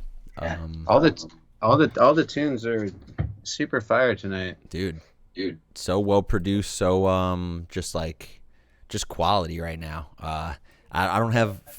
Oh, say it again. That last track is unreleased. Is that unreleased tune? Yeah. Yes, sir. Damn. Unreleased John. Fucking out of Tulsa, United States. I gotta follow for me, man, because it sounded super dope. The kicks and the snares were like so nicely fit in that mix. It popped the snare popped through, and the kick just like it was really punchy where it needed to be, and not taking up space in the mix where it didn't need to be. So, dude, even the luffs were coming through pretty nice. You know, maybe a little bump up here and there, but that's, you know, we're in the loudness war, baby. That's what it is. You could see a couple peaks and valleys, but I don't know, man. I think it was mixed very well too. So maybe don't even ruin it with a compressor or over compress it. But yo, hell yeah, thank you for submitting. You guys, you want to say anything more or? No, I agree. I covered it. Yeah, definitely slapper. Dude, definitely slapper. good call on the drums. Yeah, the drums fucking oof. You know, that's usually what you pay attention to too, you know, and the snare stood out, and the kick was just so nicely tuned. I love that, man. Ooh, the snare, yeah, I wanted to point out I really like the snare. It was like very nice and resonant, that kind of like tonal resonance on the top, I feel like is always quite good when you can pull it off. Yes, sir. Yep, the snare sounded great. It was awesome. Yeah. Okay, so Lux Brumalis. Is that who we got up next right now? It's a great name. Lux Brumalis? Yeah, that is a sick name. Does it mean anything? That just like sounds like really pleasing. Oh. Lux Brumalis. Lux. It's like say it again. it's like my brain has no way to like. It's like doesn't I can't connect it to anything, but it just sounds good. Yeah. Like I feel like it's a spell in Harry Potter. We need more information. Yeah. Lux Brumalis, where are you at? Is it a spell? Yeah, what is? Yeah. Lux Brumalis. All right, let's get it going.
Find a way to pop them.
Oh my God.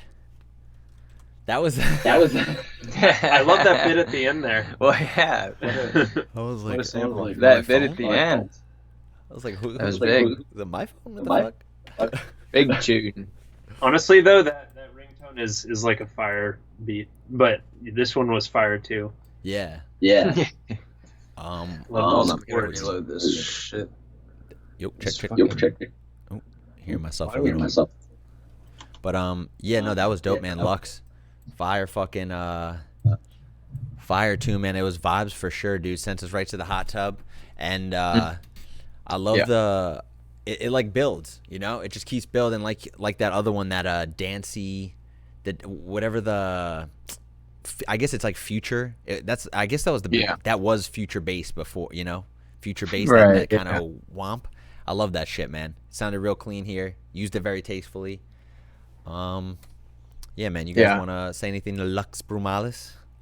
Yeah, Lex Brumalis. I mean, first of all, love the name, and second of all, you know, like you said, anytime we hit the hot tub, you know it's a good one. So yeah, it was great chilling music, great party music.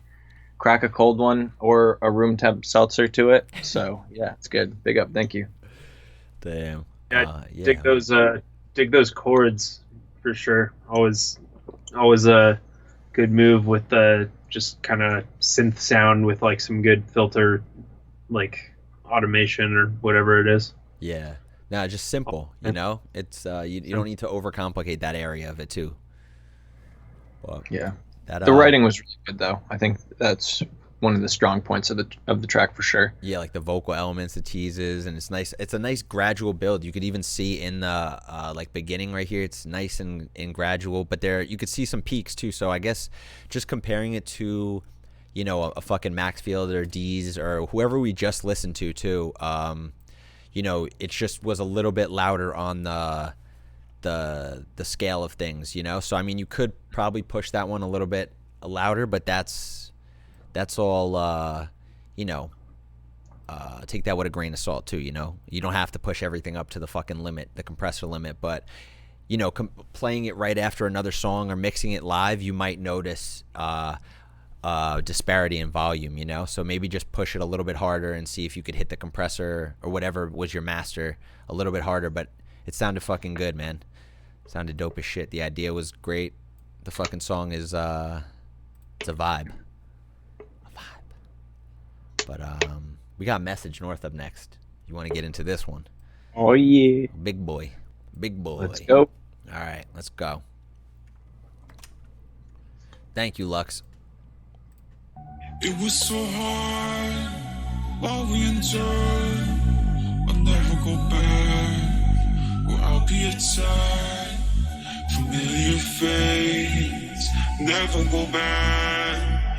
Stay beside me, we'll be your friend.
Yeah, I see a what the fuck is that? And I'm That definitely- yo, Wow. That was nutty. that was fire. Wow. Big up, big up. I almost I'm curious if the person who produced that trying to remind myself what are you they go by one more time? Message North. Message North. Message North. It almost sounded like the tempo was increasing. I need to know if that was true or if that was just like the groove fucking with my head. Let's hear it. Yes. Message North. What you got? I think he's in the. I think they're in the chat. But yeah, I mean, I love that like Jay Dilla super swung offbeat groove. It reminds me of I was saying in the chat like the early HW and W stuff. Like kind of if everyone ever listened to like Kate Renata before he went a little more poppy. I love those kind of grooves, and then this applies it to just like a much darker, much trappier kind of sound. That's a tune right there. Yeah. Is Kate Renata the person that's got that boiler room video with the drunk people like getting all on his shit? Yeah, that was like kind of that wasn't I've exactly seen how he that. came up, but that boiler room video is like a part of his come up because it's so ridiculous, and it's also a phenomenal set. Yeah. But he's cool. He's had some really good records. But yeah, Message North, definitely going to give you a follow. Please link your SoundCloud or any any of your platforms if you haven't already. Yeah. Yeah, that was cool. Yeah, he came through on the beat and greet with Black Carl too, and just fucking annihilated too, man. Even Black Carl was like, "Yo, where have you been, bro? Wait, send me this shit, this, that, and the third." So we've been hyping him up all week. He said in the chat that he made that one after the last stream, so it's pretty new, and it already sounds really developed. So We're seeing plenty of examples of what we talked about earlier. Just Churning 'em out. so many fire producers coming out of the woodwork. What's going on? It's great. Yeah, It's good. No, I love the really trappy, grimy like vocals you got going on too. Whatever you did to those vocals to make it so like fucking gangster and drippy, like that shit was gas, man. Please keep doing that. I loved it. I love the weird quantized like synth too, man. Just wonky, but good shit, man. I sang them at 3 a.m. That's how. What? Very Oh cool. my god! All right, even cooler, man. A little lore into the song. He sang them. yeah, that's what's up. North, yo, thank you, man. Looking forward to more of your shit. I hope you, you know what? Just fucking put the SoundCloud again. Just link it again. We want to see it. We'll get to one more, and then we'll do the 3-way collab or the Maxfield tune, or does that sound good with you? Yes. We got maybe 2 more after that, and then we should be good. Yeah, yes, sir. Yeah. Okay, we got. Oh, yeah. We got you. We got this one. We'll do you guys, and then we got beat by Leet. This motherfucker. Okay, cool. Yeah, that sounds perfect because I think we're gonna call it pretty soon here. Yes, sir. I know. I don't want to keep you up too late. You guys are all working gentlemen. The early risers against my will. Yes, sir. Okay, so let's get to. I gotta squeeze in a game of Tarkov before I go to bed. Yes, sir. Oh, you already know what is good. All right, let's go.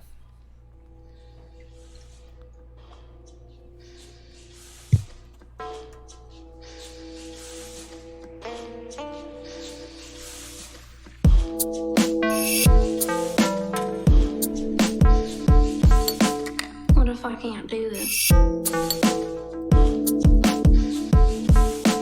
What if I can't do this?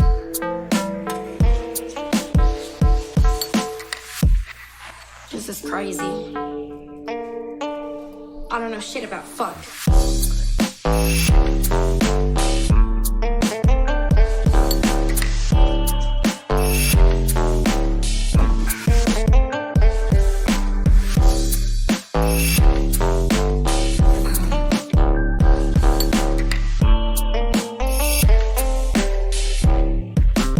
I don't know shit about fuck.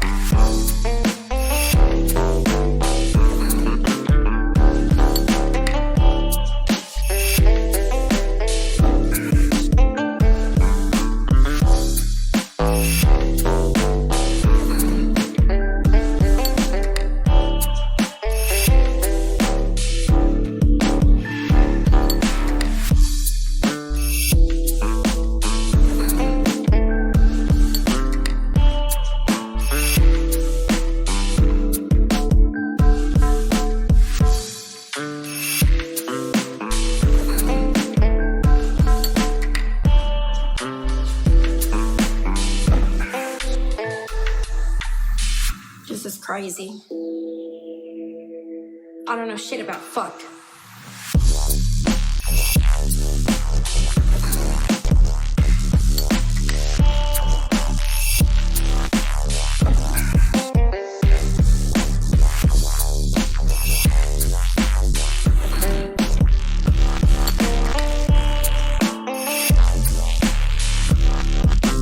I don't know shit about fuck.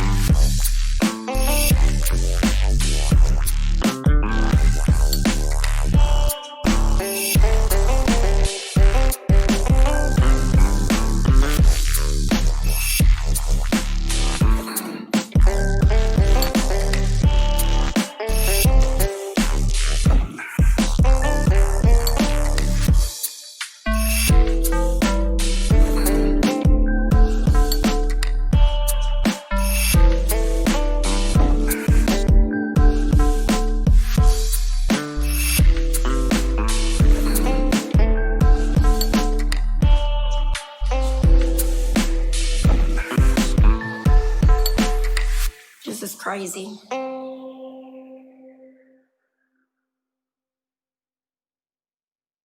Yo, very dope. Dope. I dig it.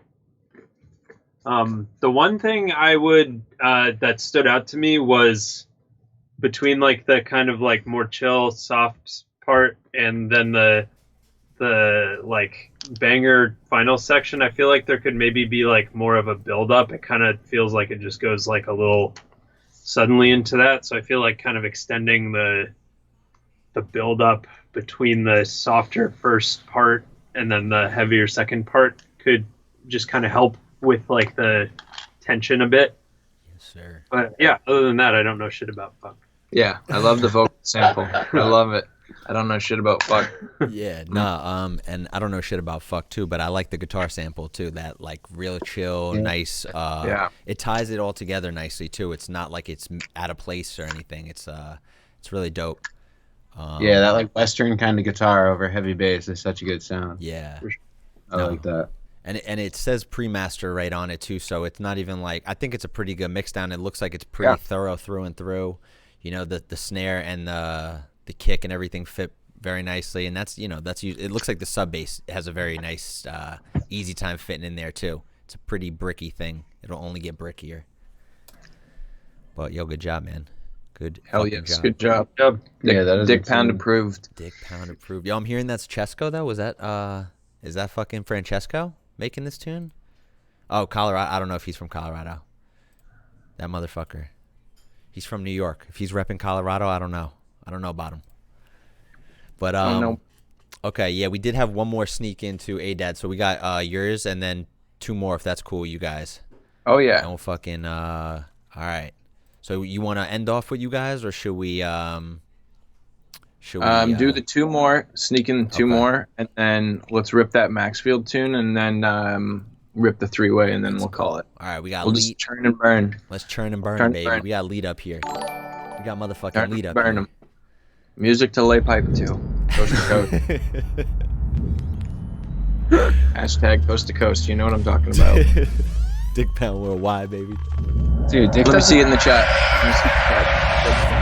Before we start this, we need some DPWWs in the chat.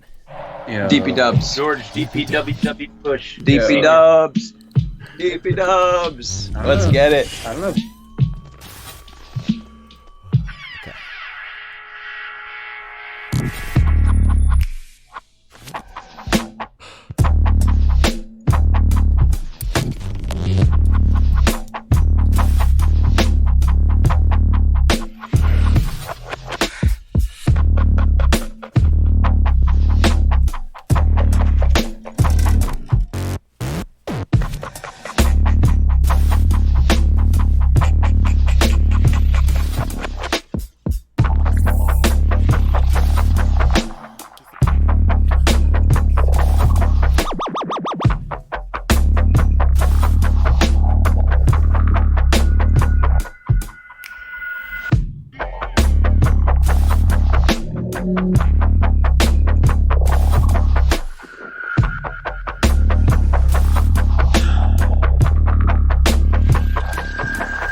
Fuck yes. That was Big a up. dick pounder. Dick Big pounder up. for Big sure. tune. That bass line, it's like made you want to do like the stank face. Yeah, that was a stanker for sure. Yeah, I said it in the best chat, way. but that one makes me miss the sound systems, man. That's Oh. when you need to hear it just big and clear and loud, and just that like boom, boom, just really nailing on them. Yeah. I love to hear it. It's No, great. for real. Fire tune. Big up. Big up. Big up for sure, man. Lead always coming through with the heat, man. Uh-oh. We can't hear you. Oh, we got a muted Eric. Bang, bang, bang. How you doing now? Okay, we're back. There we go. We're back. Simple little command hotkey. That's what I mean. Classic. Simple little hotkey. I forgot it. But here we go. Leet, dude, always coming through with the bass weight. Thank you, man. Eat. Yes, Um, big up, dude. dude, Big tune. I think you guys hit it right on the head too. Like something that makes you miss the fucking sound systems. OD. Like that one would just come through so hard on those hennies, man. Yeah. Oh, yeah. Big time sub slapper. Yeah. Leet, thank you, brother. Thank you for linking our SoundCloud. I failed to ask too, man. So Yes. Follow lead. Dad, you snuck one in here. You want it to be Synapsis, or which one would you like us to play? Synapsis or Liquid Universe? Ooh. Fucking Dad's over here from Italy. We got our Italy. Shout out Italy. yeah, our Italian producers over here. Faccia Let's go. bella. Worldwide. DP Dubs. Synapsis. It's been spoken. Synapsis. Okay, all right. Let's do it. Let's go. Ooh.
Woo. Love it. Holy smokes. Love it, God man. damn. Love to love it. That was so good. Dude. Italy. Putting on for the squad. Yeah, that was fire. Very, very good mixed down, very tight grooves. I'm surprised we didn't hit the hot tub for that one. Oh wait, were we in the hot tub? I don't even remember. It's all a blur. Actually, you know what? We started off in the hot tub. Okay. nice hot tub-esque vibes. It got And too then- hot in the hot tub. Yeah. We had to cool That was off. a club. That was a club banger. Yeah. Night at the Yeah, Roxbury. That's what I was like trying some- to do, the Night at the Roxbury a little bit. Oh yeah, that was good. Yeah. Oh okay. I'm feeling that vibe. Yeah, we almost had the clapping on point, though. I couldn't quite Oh get it. yeah. Couldn't quite line it up We'll get it next time. next time. We'll get it next time. But for sure. yeah, dude, Adad, amazing mix, amazing master like that. Look at the waveform, man. It speaks for itself. Yeah, Dad, very nice, nice Yeah, and dude. tight, very Adad, fresh, very clean. Dude, shout out Italy, man. Italy. Shout out Worldwide. these guys. I'm gonna say it again. I said it once. I'm gonna say it again. Faccia bella. It's the one thing I know how to say in Italian. Means beautiful face. I just know grazie. Grazie. Pretty sure the word spaghetti is Italian. His pizza. Is that? Think. I don't know though. Oh shit, man. Okay, so what we got up now is the next level. Okay, we did Adad. We did this one. Now we got Maxfield, our man Maxfield. I'm gonna hide something real quick. And now we got our homie Maxfield up here. Oh wait, saw that. Let's start it up. Hey, thank you guys for being here too, by the way. Yo, Appreciate Eric, this. play track. Thank you. Yo, play track 6. Oh, 6. Okay, I didn't even see. Oh my God. Oh, Billy. All right, let's play track 6. Big one. Looking like a fatty right now. Look at. Okay. Oh, there we go. Gotta hide that.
Hey, yeah, boy.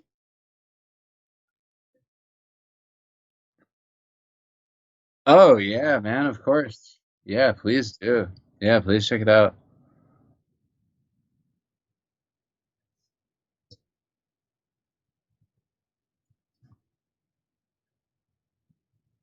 Yeah, I can say end of August though. It'll start to be like rolling out around there.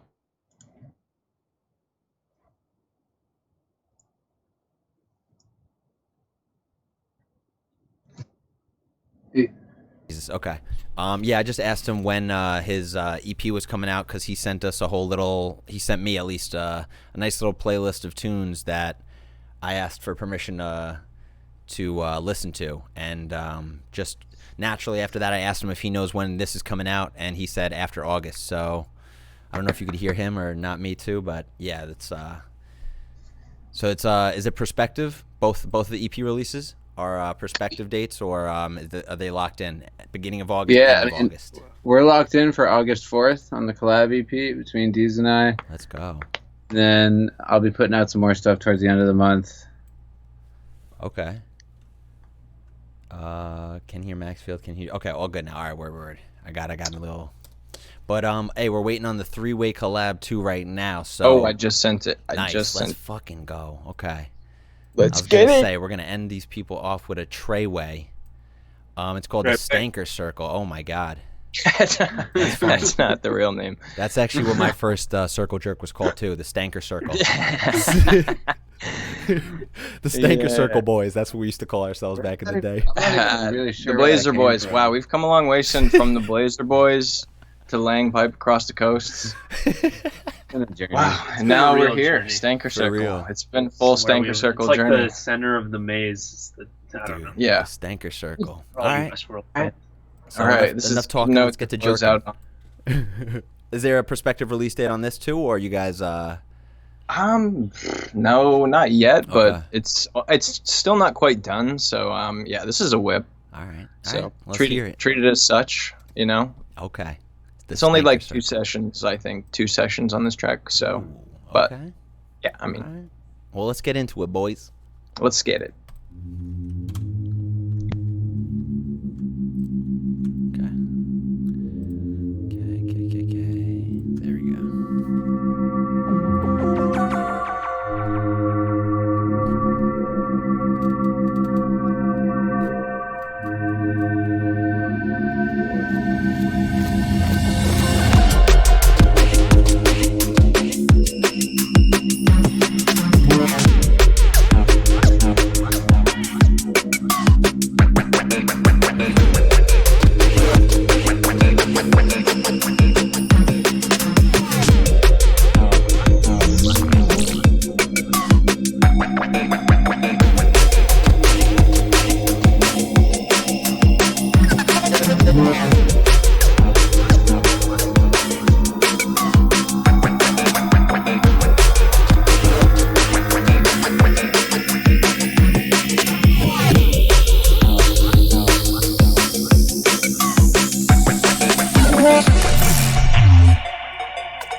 Woo.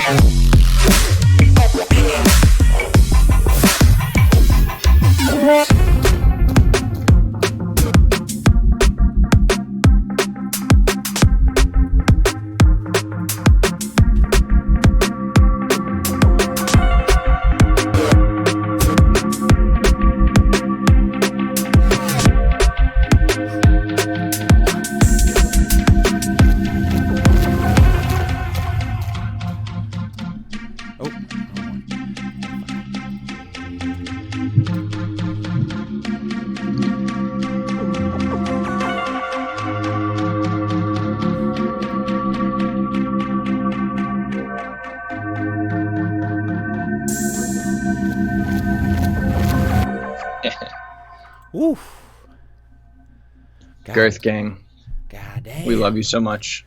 Yo, Brightside, thank you for having us. bro. You the best. Hats off, man. We You're got, also I think, muted. more unreleased. Oh, still muted. I think we got more unreleased music from the artists that we were fucking talking to than ever before, and it consistently kept getting heaters, and heaters, man. And to end on that 3P, perfect, man. Yeah. Seriously, thank you for doing this, man. This was extremely fun. I didn't know what to expect with 3 people, but you guys all crushed it, man.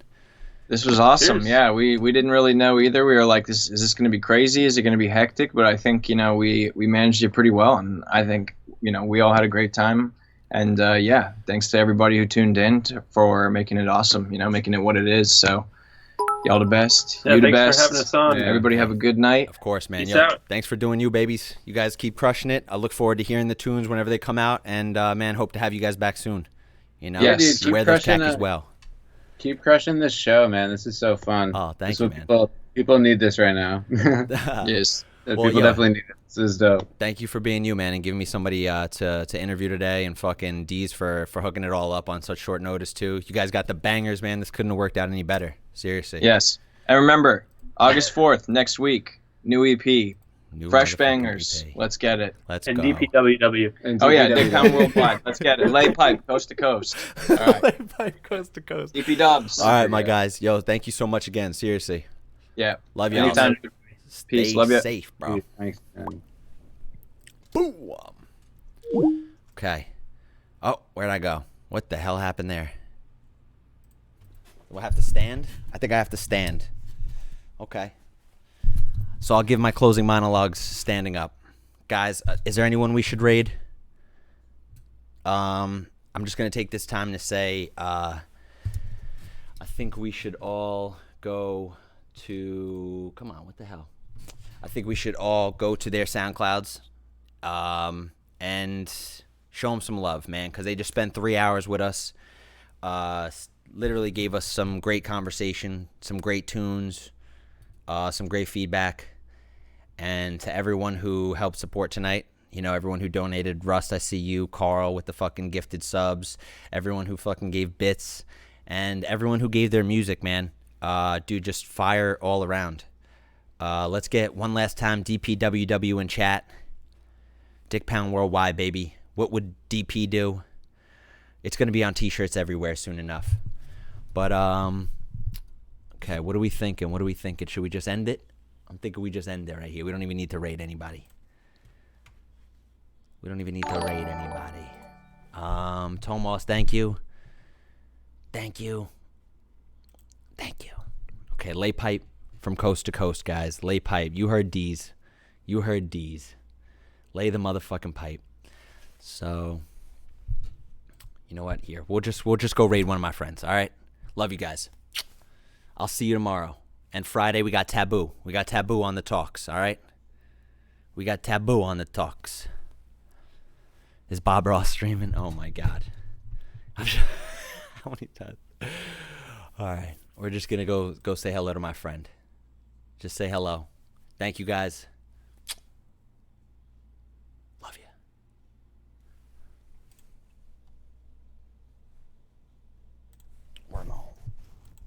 Wormhole sounds good, actually. Never mind. There we go. Bada bing, bada boom. Good night, guys.